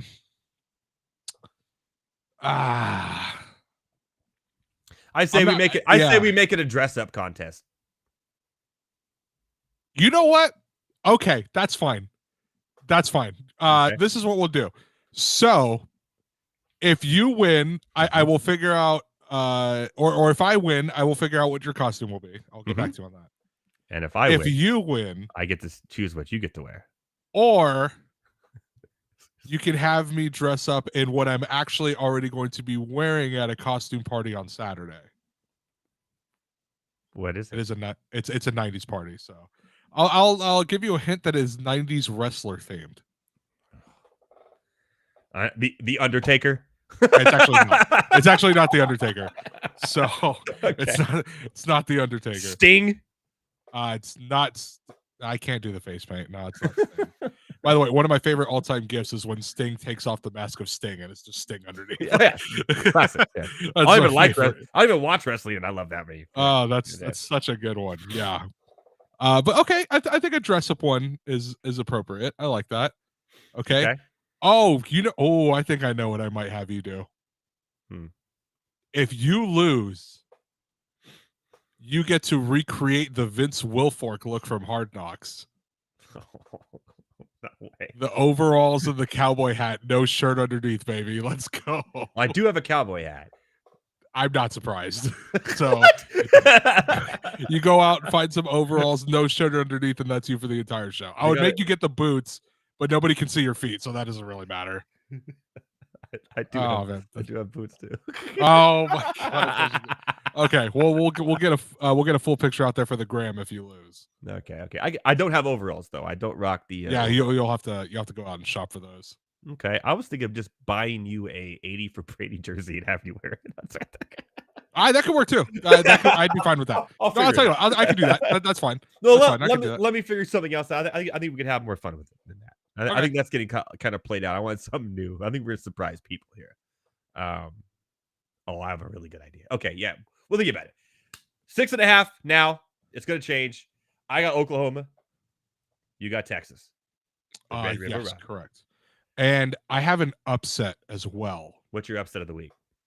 Let me just pull it up real quick because it is way down here. Give me mine one is second. I think mine is UCLA, but I don't know what upset that is. UCLA. I need to find that one too. I hate it when I do like Maryland covering against Ohio State 19.5. That's another one I do enjoy very much. That's an interesting one. Okay. No, this one is my upset. Okay. Plus 2.5. Texas A&M over Alabama. Yeah, dude. Yeah. Come on. I just mentioned that. I love that pick. In College Station. Yeah, in College Station at College Field. I wouldn't even take the plus 2.5. I would get a honestly, I'll take the money. Yeah. I'll take the money line as well. Like if you want to parlay that with someone, I think the money line's a great bet. Texas A&M. Milroe's not. I'll say it again. Milroe is not good. No. And the backup, the dude from Notre Dame, I think it's Hitchner. He's not good either. So yeah, take that all day, every day. UCLA real quick. They're actually favored at home against Washington. Yeah, that's interesting. But already the public is all over Washington State because they're ranked 13 in the nation. They're not looking at the actual stats and the deets. You know what I mean? So I'm actually willing to take UCLA and the 3.5 at home. Yeah, 13 is surprising. Yeah. I'm looking at this game. Well, they did win the Pac-2 championship earlier. They did. That is true. I might take. Looking at this game, the under is interesting because it's at 59.5. Yes. The under. I think I might take the under on this one. I would definitely take the under on that too as well. Okay. I like UCLA and the points and under. Like to be honest, because the UCLA defense is actually pretty good. So. And Ward's been great for Washington State, but it's a lot here, and it's just Vegas is just putting this gem to try to get everyone to take Washington State, and I can't do it. I gotta go against it, 100% all the time. Are you touching Louisville Notre Dame and the Notre Dame only 6.5 favorites? Not really. Just because I don't know enough about Louisville. They're not a 25 team. I'll tell you that. One of the other games I really like is the Ole Miss Arkansas game. Ole Miss with -11. Now they have the tendency to go terrible game, good game, terrible game. This would result in the terrible game time of the year. So I'm interested a little bit because Arkansas looked good to start the year, and they've just been close. At 11, I'll be willing to put some money on them as well. But I definitely do like the under in that game as well, which is 62.5.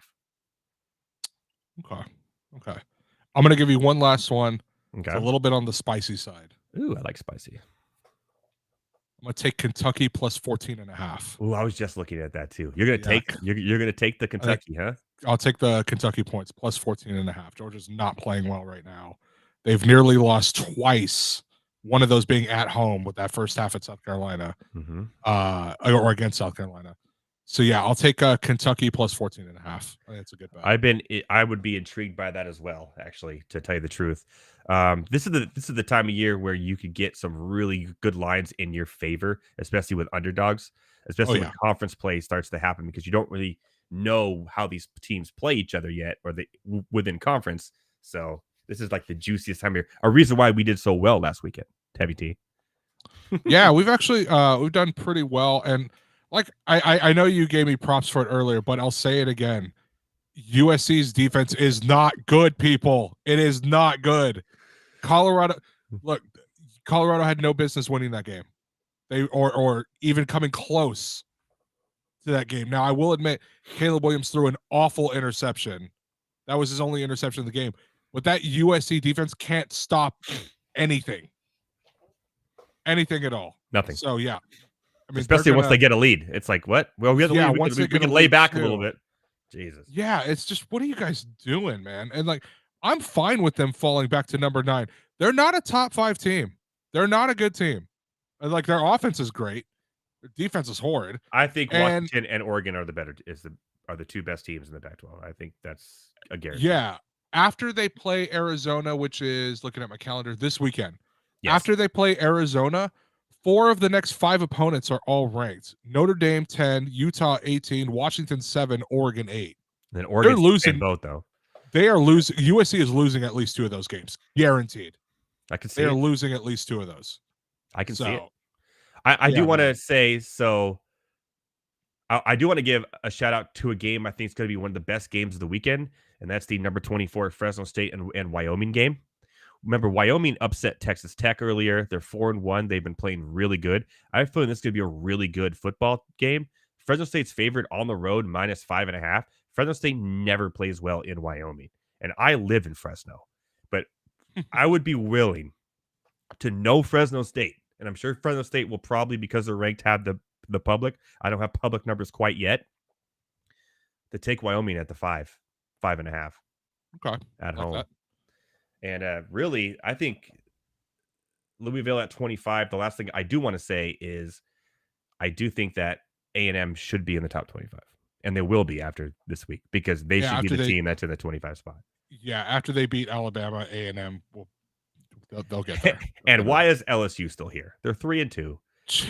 They got to go up against Missouri this week too. LSU is literally here on name value only, and it's annoying. They dropped 10 spots this week. They shouldn't be in. That you're 3-2. You shouldn't be in it. A&M should be in there. I would even be willing to say Maryland should be in there. Air Force, another Mountain West team, is undefeated. Has been playing out of their mind too. But LSU should be gone, and they have a really tough game against Missouri this weekend. I'll be honest. I know nothing about Missouri. I'll take Missouri plus 6.5 because LSU sucks. Okay? I was just gonna say. My pick of the week is Missouri at home plus 6.5 against LSU. That is my pick of the week. Like I said, I know nothing about them. They're terrible. LSU sucks, dude. Not good. Brian Kelly's a fraud. Absolute fraud. Dude will be coaching Arkin by next winter. Like, that is my underdog. Or Akron, my bad. That's my underdog pick of the week. Missouri at home against LSU. So there you have it. Infuriating, man. I can't stand that dude. We'll have to rewatch to see how he did again. But again, I think we're like 3 weeks in a row. We have nailed these. So A&M money line, A&M money line. We differ on the Red River rivalry. We have a bet on that. I'm saying Missouri covers at home. I live in Fresno. I'm a Fresno State fan, but I'm taking Wyoming to cover at home. I think Maryland covers at 19.5. I think UCLA -3.5 is a win. And what else? Do we? Oh, Kentucky covers. I'm with you there. And I think Michigan over Minnesota at 19.5. I'm taking Michigan in the 19.5 as well. Yeah, as much as I sometimes like Minnesota, this year isn't the year. Like, that's three touchdowns. That's it. I'm taking that. If it was like 24, I would probably stay away. But at 19.5 right now, I'm hitting that because by Thursday, that gets to 21. And that's what you don't want. So I'm getting that 19.5 right now. And there you go. Let's win some money again, everybody, my fellow ranters. Let's win some money. Hey, these chains don't pay for themselves, baby. Let's go. You got one chain or two chains? One chain. 2 chains is reserved for the rapper, and I respect that. Okay. Right. So you fairly saw, so, I'll tell you you what. saw where I was going, so I like it. We keep winning. I'll go to 3 chains. We'll see what's up. Oh, 3 chains. 3 chain. Heavy 3 chains. Heavy. That's a name. Okay. That's a name. You got a quick break you could throw us to. When we come back, we'll go to We'll go quick to break. What say ye, Heavy T? Yeah, and I'll tell you what, as part of What Say Ye, Heavy T, I got some different baseball opinions than you do. I have, including a spicy little interesting upset in the wild card round. After the break, Heavy T's spicy little upset. Boom. Like Devon Levi started off in the friend zone and now like he could possibly be wife material. So it is exceptionally hard to trust a rookie goalie in the NHL. The kid is what? He's 21. Like, okay. And he is going to the Buffalo Sabres. But we've all agreed that the Buffalo Sabres are at least a somewhat better hockey team on paper. Again, it's hard to trust a rookie goalie. We've seen future Hall of Fame goalies like, Fleury in his first year struggle, right? Carey Price in his first year struggle. It is tough for goalies to come in and have success. That being said, nobody outside of maybe a Buffalo sports fan can tell me who these 2 goalies on their roster are, because I didn't know until this morning, until I was reminded that it was Eric Comrie and Ukko-Pekka Luukkonen. And I was like, okay, well, he has the crease to himself. So all he can do is lose it. That's all he can do. Buffalo is going to be a fun team to watch, which means maybe Devon Levi ends up in what I call the Martin Jones syndrome, which is a goals against average is pretty up there. Save percentage is not very good, but he's going to finish with 35 wins because he's just going to play a lot. And it's going to be that back and forth hockey. The Atlantic Division is not very good, right? There are some teams that are going to regress. So there's opportunities here for Buffalo to do well. And I think his over-under on wins is set at 24.5. So again, there's a lot of things that I may not trust about him, but as a 13th goalie off the board, and I think that is a reach at 13. I think a lot of people have him farther back than that. So he may be 13 on NHL.com's list, but you may end up and show up in your Yahoo or your ESPN draft and they haven't ranked probably outside of the top 20. So I would have no issue as a second goalie going with Levi, because like who's taking his spot? Nobody. And volume at one point, if you're in a league that doesn't penalize you for losses, if you're in a league that rewards saves and save bonuses like for daily, DraftKings does, he has all that working for him. So if it doesn't work out, all right, fine. Then you can go and pick up whoever is there. But it is his net to lose. I understand the risk. I will definitely take, because that's how you win championships, right? You got to take risks to win them. If you're safe, you're going to finish, eliminated in the first round and you had a good time. Or you can try to win the championship on draft day. Oh!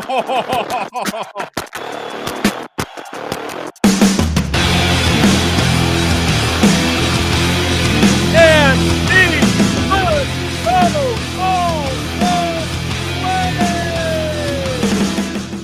just when you thought the Giants were going to get back into the game, Daniel Jones from the 10-yard line, first and goal, throws a pick six. Oh, man.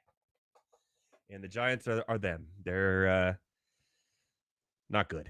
No, you don't get it. So there is a little bit more underneath this. So okay. I'm sitting in the studio over at FanDuel yesterday, and I'm looking at my fantasy lineup in one of the leagues I really, really care about. And I said, okay, I don't believe in the Jets defense this week because they're playing Kansas City. In hindsight, okay, they actually put up a pretty good fight. Mm-hmm. But didn't believe them at the time, and I'm like, I need another defense. And for whatever reason, didn't realize this until the afternoon games were about to kick off. So it's really late, right?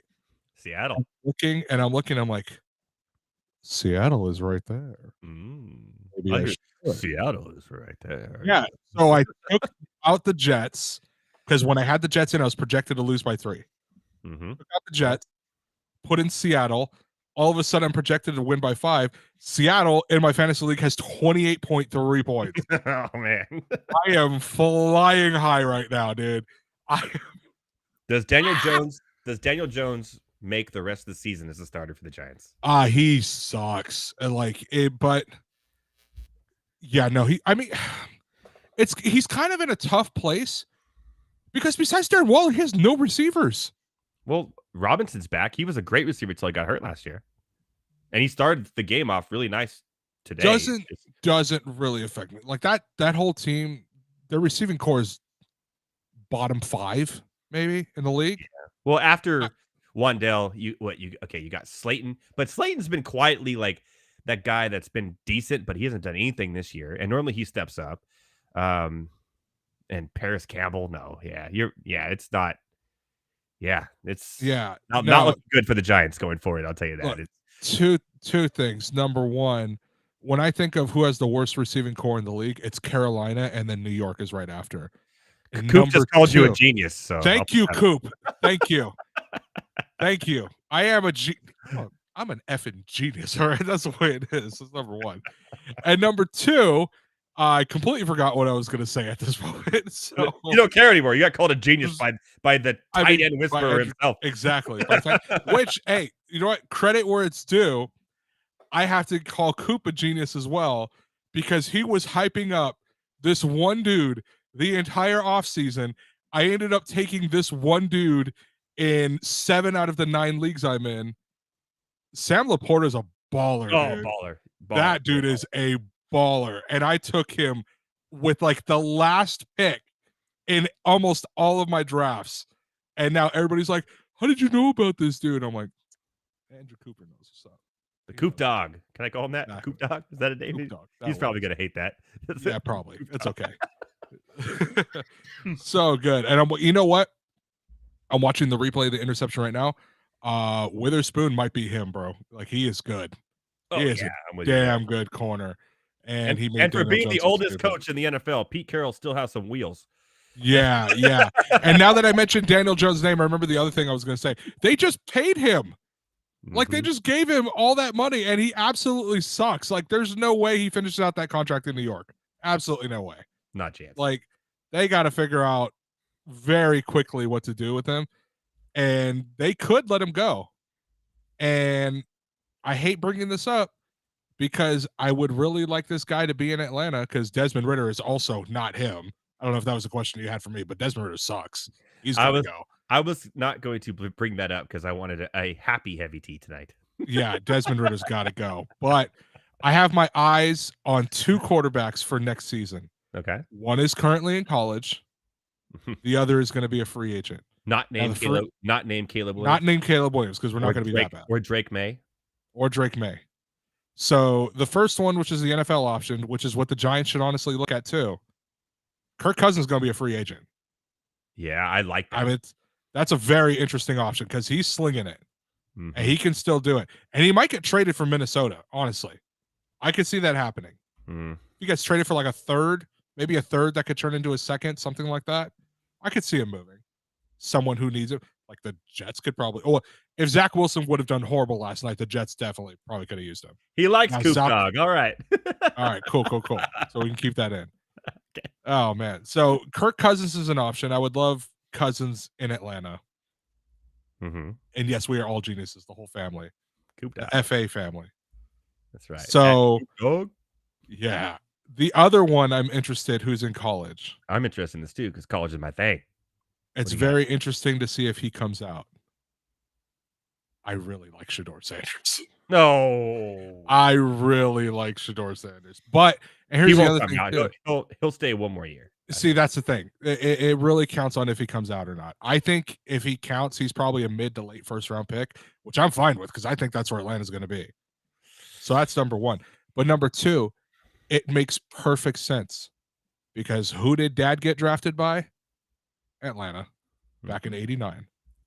Bring him home. Bring him home. Bring him home, baby. Yeah. Let's go. Atlanta also drafted Brett Favre for what it's worth. We don't talk about that. we don't talk about that one. Anyways, man. let's get into our new segment we like to call here, and everyone loves, by the way. So there you go. Thank you. Appreciate that. What say ye, Heavy T?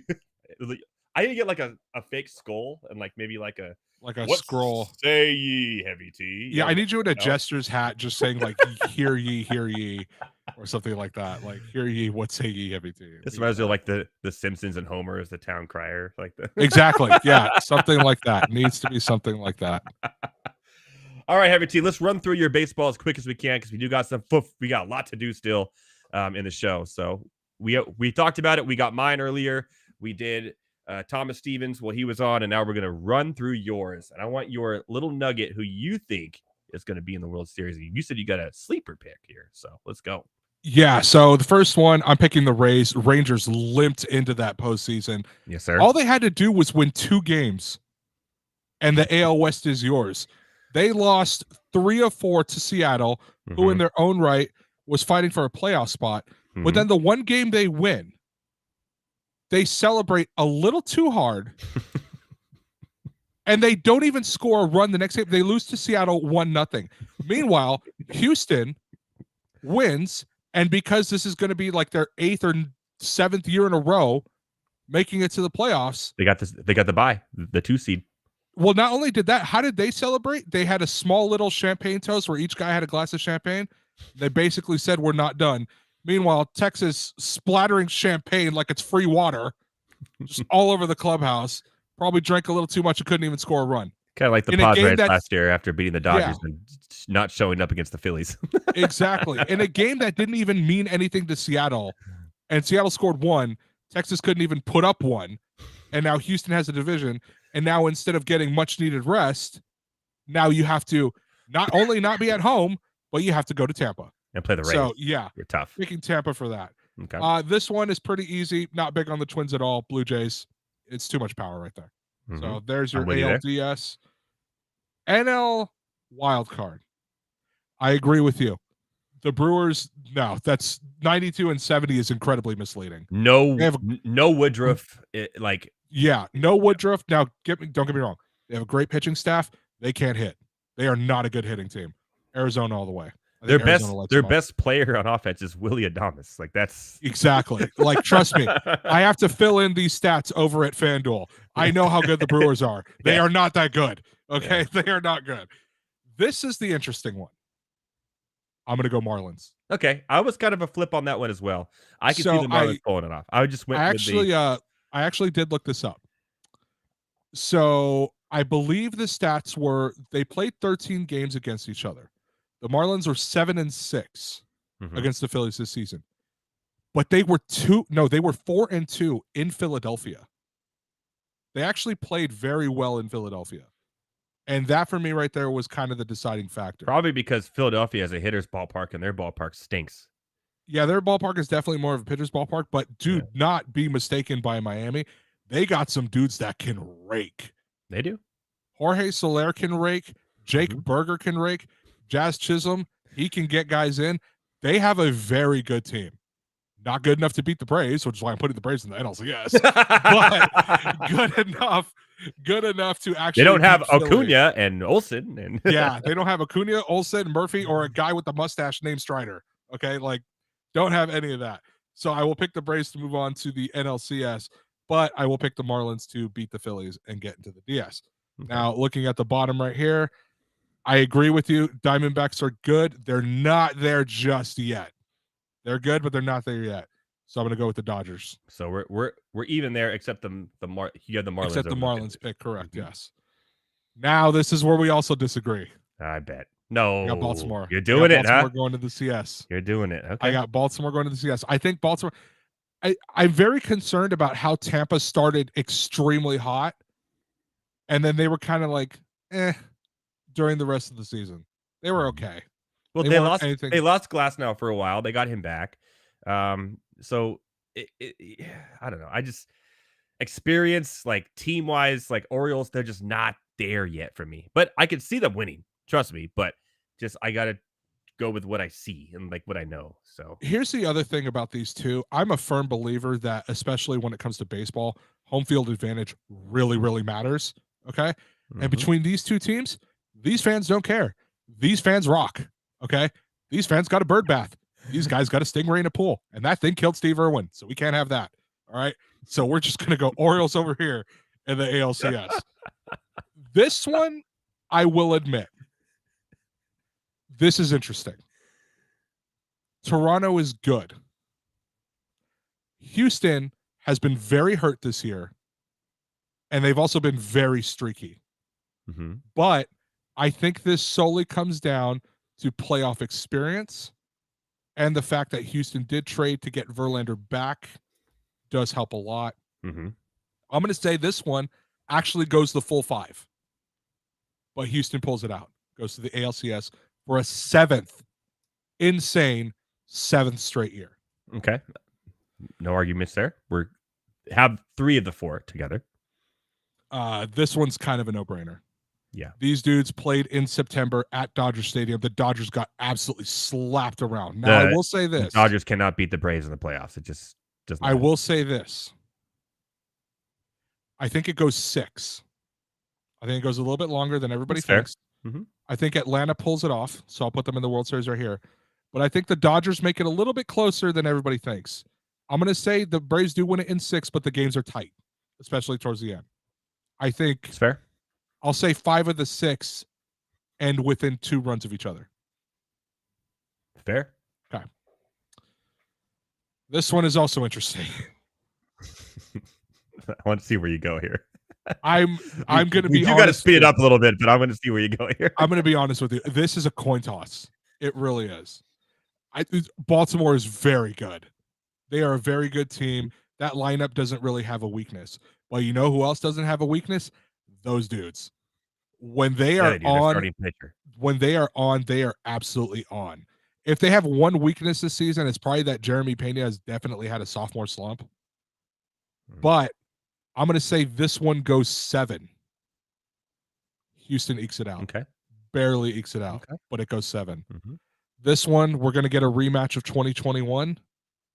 Mm-hmm. And the same result. I think I'm going to go the same result. I'm flipping. I'm literally thinking about it in my head right now. Are we going to go the same result? And the Braves are just too good. They're really so good.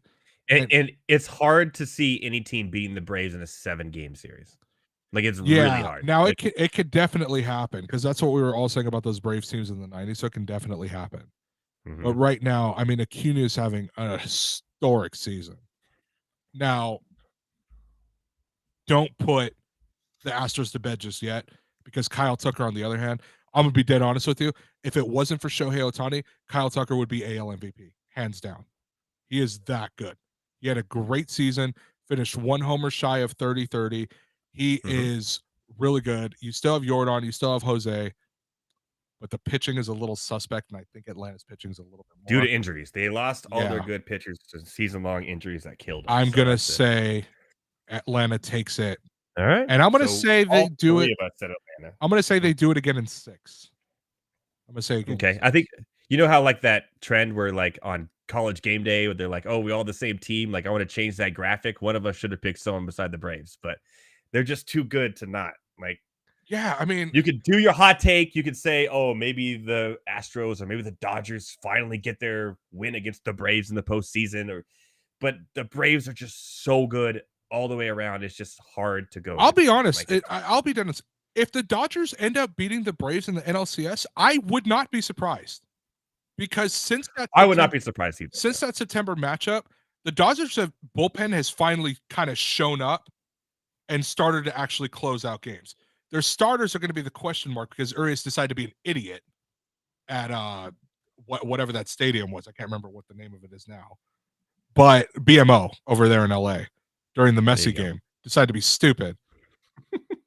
But I think Atlanta's just too good. Like I said, Houston's lineup has no weaknesses, but they're streaky. Atlanta's lineup is not streaky and literally does not have a single weakness. They are amazingly good. So yeah, I'll go Atlanta. So there you go. We all align there. Just the path to get there is a little different.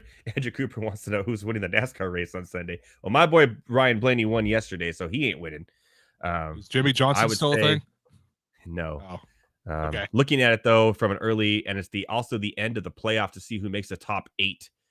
Chase Elliott's always a factor at the Roval at Charlotte, but I have to really get into it myself and see what we're doing. But I will have my pick, trust me, before I do Grill vs. Grill this week, which you can check out on the Fantasy Alarm YouTube and Fantasy Alarm Twitter, plus my Facebook, Fantasy Alarm Facebook, Instagram, and you'll have my pick on Grill vs. Grill. Coop, give it a look, man. Give it a look. All right, what say you, Heavy T? We are really running behind. Yeah, here, we'll make it rapid fire real quick. Also, the eulogy is ready. The eulogy is ready. And no, Andrew Cooper, I will never pick a Bush brother. F the Bushes. I hate those dudes. I will never pick a Bush. Kurt, who just retired, is who you would want to pick at a Roval, not Kyle. Yeah, I'm not picking a Bush. I'll tell you what, is Brad Keselowski still a thing? Pick him. Okay. Yes, he is. All right, he's actually in the playoffs. Okay, perfect. And he's fighting. He's fighting for his playoff light next. All right. If he wins, I swear to God, every team. Pick Brad Keselowski. He's not a good road course driver though, so it'd be interesting. We'll see. Anyways, so we have a lot left on the slate here. What do you want to tackle first before we go into the eulogy? Rapid fire? Let's go. All right, you ready? Here we go. The Bears blew it in the first half. Why don't I just do Case of the Mondays with you? And we just let's do it. Bears suck. Next, like we go with that. No, for real. It's like how do you? But you're what up 28-7, and then now everybody thinking, oh, Russ might be a chef again. Oh my God, no. Okay, no. Like the Bears are so. I'm gonna leave it at this. To quote Danny Green, the Bears are who we thought they were. Whoa! But they are who we thought they were. Exactly. They are who we thought they were. They're not good. But in the first half, he was like, what, 100% passing, 4 touchdowns. He was playing the Broncos. I'll be 100% passing against Denver. Come on. The Jets play the Broncos next week. Zach Wilson is going to go back to looking like prime Joe Namath. Okay? Hey, Zach Wilson done something nobody has ever done playing against Patrick Mahomes. Yeah, Zach Wilson is going to look like Ken O'Brien whenever he played the Dolphins, just unstoppable. Okay, that's it. That's what's going to happen. Jeez, man.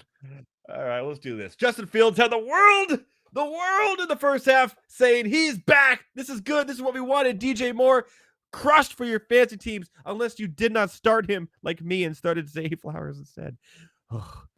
But however, Justin Fields, at the end of the game, you spoiled your own victor. 2 turnovers, a fumble that blew the game, and you lost to the Denver Broncos. Ugh. Guess what, Justin Fields? Uh-oh. Sounds like somebody's got a case of the moon. Mac Jones. Heavy T. Mac Jones. Mac Jones is not him. They need a replacement. And it's going to be really sad because I'm actually very worried that the Belichick era is going to come to an end in New England before he breaks Shula's record. That record needs to be broken in New England because it's going to be weird if some other team hires Belichick. I don't know. Like, let's say the Bears do it. Like he breaks the record in a Bears hoodie. Like, no, that's weird. It needs to be broken in New England. Mac Jones has got to go. He is not the dude. He's got to go. You know who the second leading receiver was for the Patriots yesterday? I don't know, and I'm concerned.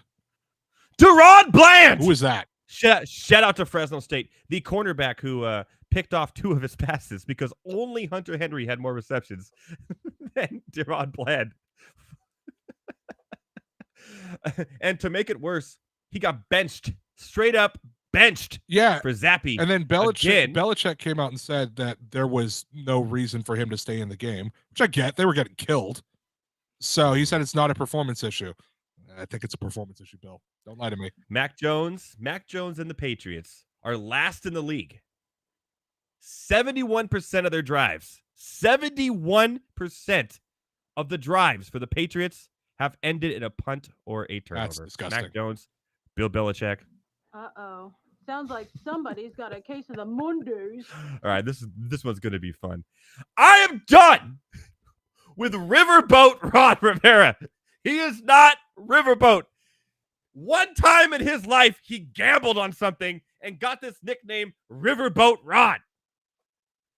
He literally had a better chance to win the game by going for 2 and taking him out of the misery than dealing with the whole overtime and what happens in overtime. The percentages are there. but he didn't riverboat anything. He said, we'll go against the defending NFC champions into overtime and see what happens. Well, guess what happened? You went 3 and out, and they kicked the field goal with probably the best field goal kicker in the game right now, and lost. How do you feel about Riverboat Ron Rivera? I'm gonna be honest. Riverboat? I think I'm in the minority. I was fine with him kicking the extra point right there. No. You had all the momentum going into overtime. I was fine with it. I thought it was. Go for it. I would have done it. I was cool with it. So I think it was a good move. McDaniels. Oh, stop it. We're not doing that. We're not kicking. Heavy T. We're not kicking a Heavy field T. goal with less than 2 minutes down 8. Heavy T doesn't think so, but I do. And I'm going to say no more Riverboat Ron because he never really does. He's very conservative. But I'm going to say this. Uh-oh. Sounds like somebody's got a case of the And before we get into the Mondays. eulogy, we got to say one last case of the Mondays for Joe Burrow. If they would have just put him on the IR, let him heal, he'd be back for next week. He'd be back. His 4 weeks would be over. And if they were 0-4, okay. But they're 1-3 with him. Why don't they let the man heal? They look terrible. T. Higgins is out. I don't think they're going to make the playoffs this year at this point. Yeah. It's not looking good. Joe Burrow, Cincinnati Bengals, for the second time this year. Uh-oh.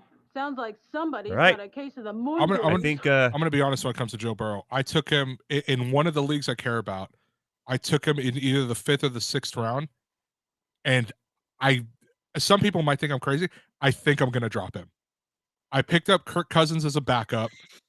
And besides yesterday, Kirk Cousins has been really good this year.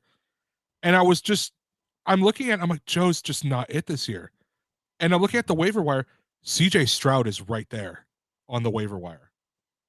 And I'm like, Kirk Cousins and CJ Stroud as a backup. Is it crazy that we're thinking about doing that? Yeah, I'm thinking about it. I'm like, am I insane for saying I think I'm going to drop Joe Burrow? I think I'm going to drop Joe Burrow, dude. I think I'm going to do it. Do it, Heavy T. Oh, man. Also, I remember what I was going to say earlier. I am once again asking for the NFL, please, for the love of God, please flex Bills Giants out of Sunday Night Football. I think it's week 6. I do not want to see that. Get that off my TV. Done. I think we're done with the New York teams. It's 21-3, and the Giants haven't shown any life. I think they're like they're booing and calling for Tyrod Taylor at this point. Anyways, that's not a we have. good option. Speaking of no life, we have 2 people we have to wish adieu to. Yes, the eulogy is a good one. This is a good one. All right. Thank you, guys. The Guillotine League, every week, whoever has the lowest points gets knocked out. We give a eulogy for the teams that got knocked out, and the players go on the waiver wires for everyone else still left. I am still left. Heavy T still left. But who this week is no longer with us in the Guillotine League? We are gathered here this evening to say goodbye to 2 teams. The teams of West of PCH from last week and Mixing Whiskey in a Cup from this week. Oh. First, we look at West of PCH and say farewell to players such as Josh Circle the Wagons Allen, Derek Teen Titan Henry, DeAndre I'm Stuck in Tennessee Hopkins, and Kyle Coach Smith Forgot About Me Pitts, and many, many more.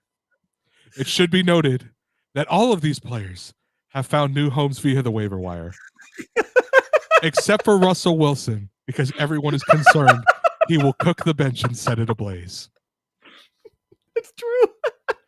We also say bon voyage to Mixing Whiskey in a Cup and pay our respects. We welcome their players to football purgatory, a.k.a. the waiver wire. Players such as Brock, I Have a Giant Chicken, Purdy, Joe, the Bad Bengal Mixin, Ooh. Debo, Ayuk might be better than me, Samuel. Told y'all. DK, Have It Your Way, Metcalf. And Cooper, I was a part of this team name but never got to play Cup. Oh. May you all be blessed upon your ride to football purgatory. Please remember to keep all hands inside the vehicle at all times and exit to your left when the ride has come to a complete stop. Amen. Oh, man. All right. Hey, shout out to those 2. I know it's Camp Sports and West of PCH. Thank you guys so much for joining the Guillotine League this year. It's been a lot of fun. I'm sorry you guys had to go out so quickly. Well, not quickly. We're in like week 4 or 5 now. So we're 4, right? So it's been crazy. It's insane. So come back next year. Try again. We're going to do it again next year. It's been a lot of fun. I got nothing but good things to say. And all those players I will be bidding on this week. Well, Heavy T, shall we call it a night here? We shall, and I would like to say that Daniel Jones just threw another interception. So Woo! Definitely Bring over. on Tyrod Taylor. This is going to be booing here. I'm going to go get back to work and listening to booing for the next 8 minutes in this game. So Seahawks going to win, guys. It's over. From myself, Thomas Stevens, Andrew Cooper, the Coop Dog. And of course, as always, my buddy here, Heavy T. We want to wish you luck and success this next week. I hope you win your fantasy leagues. Good next week. We'll be back with more every Monday night here on the Better Sports Network, at Better Network, at Fantasy Alarm. And again, from all of us here, we like to say one thing and one thing only. A huge, and I mean huge, shout out to our boy, Taj McGowan. We'll see you next week, my fellow ranters. Boom.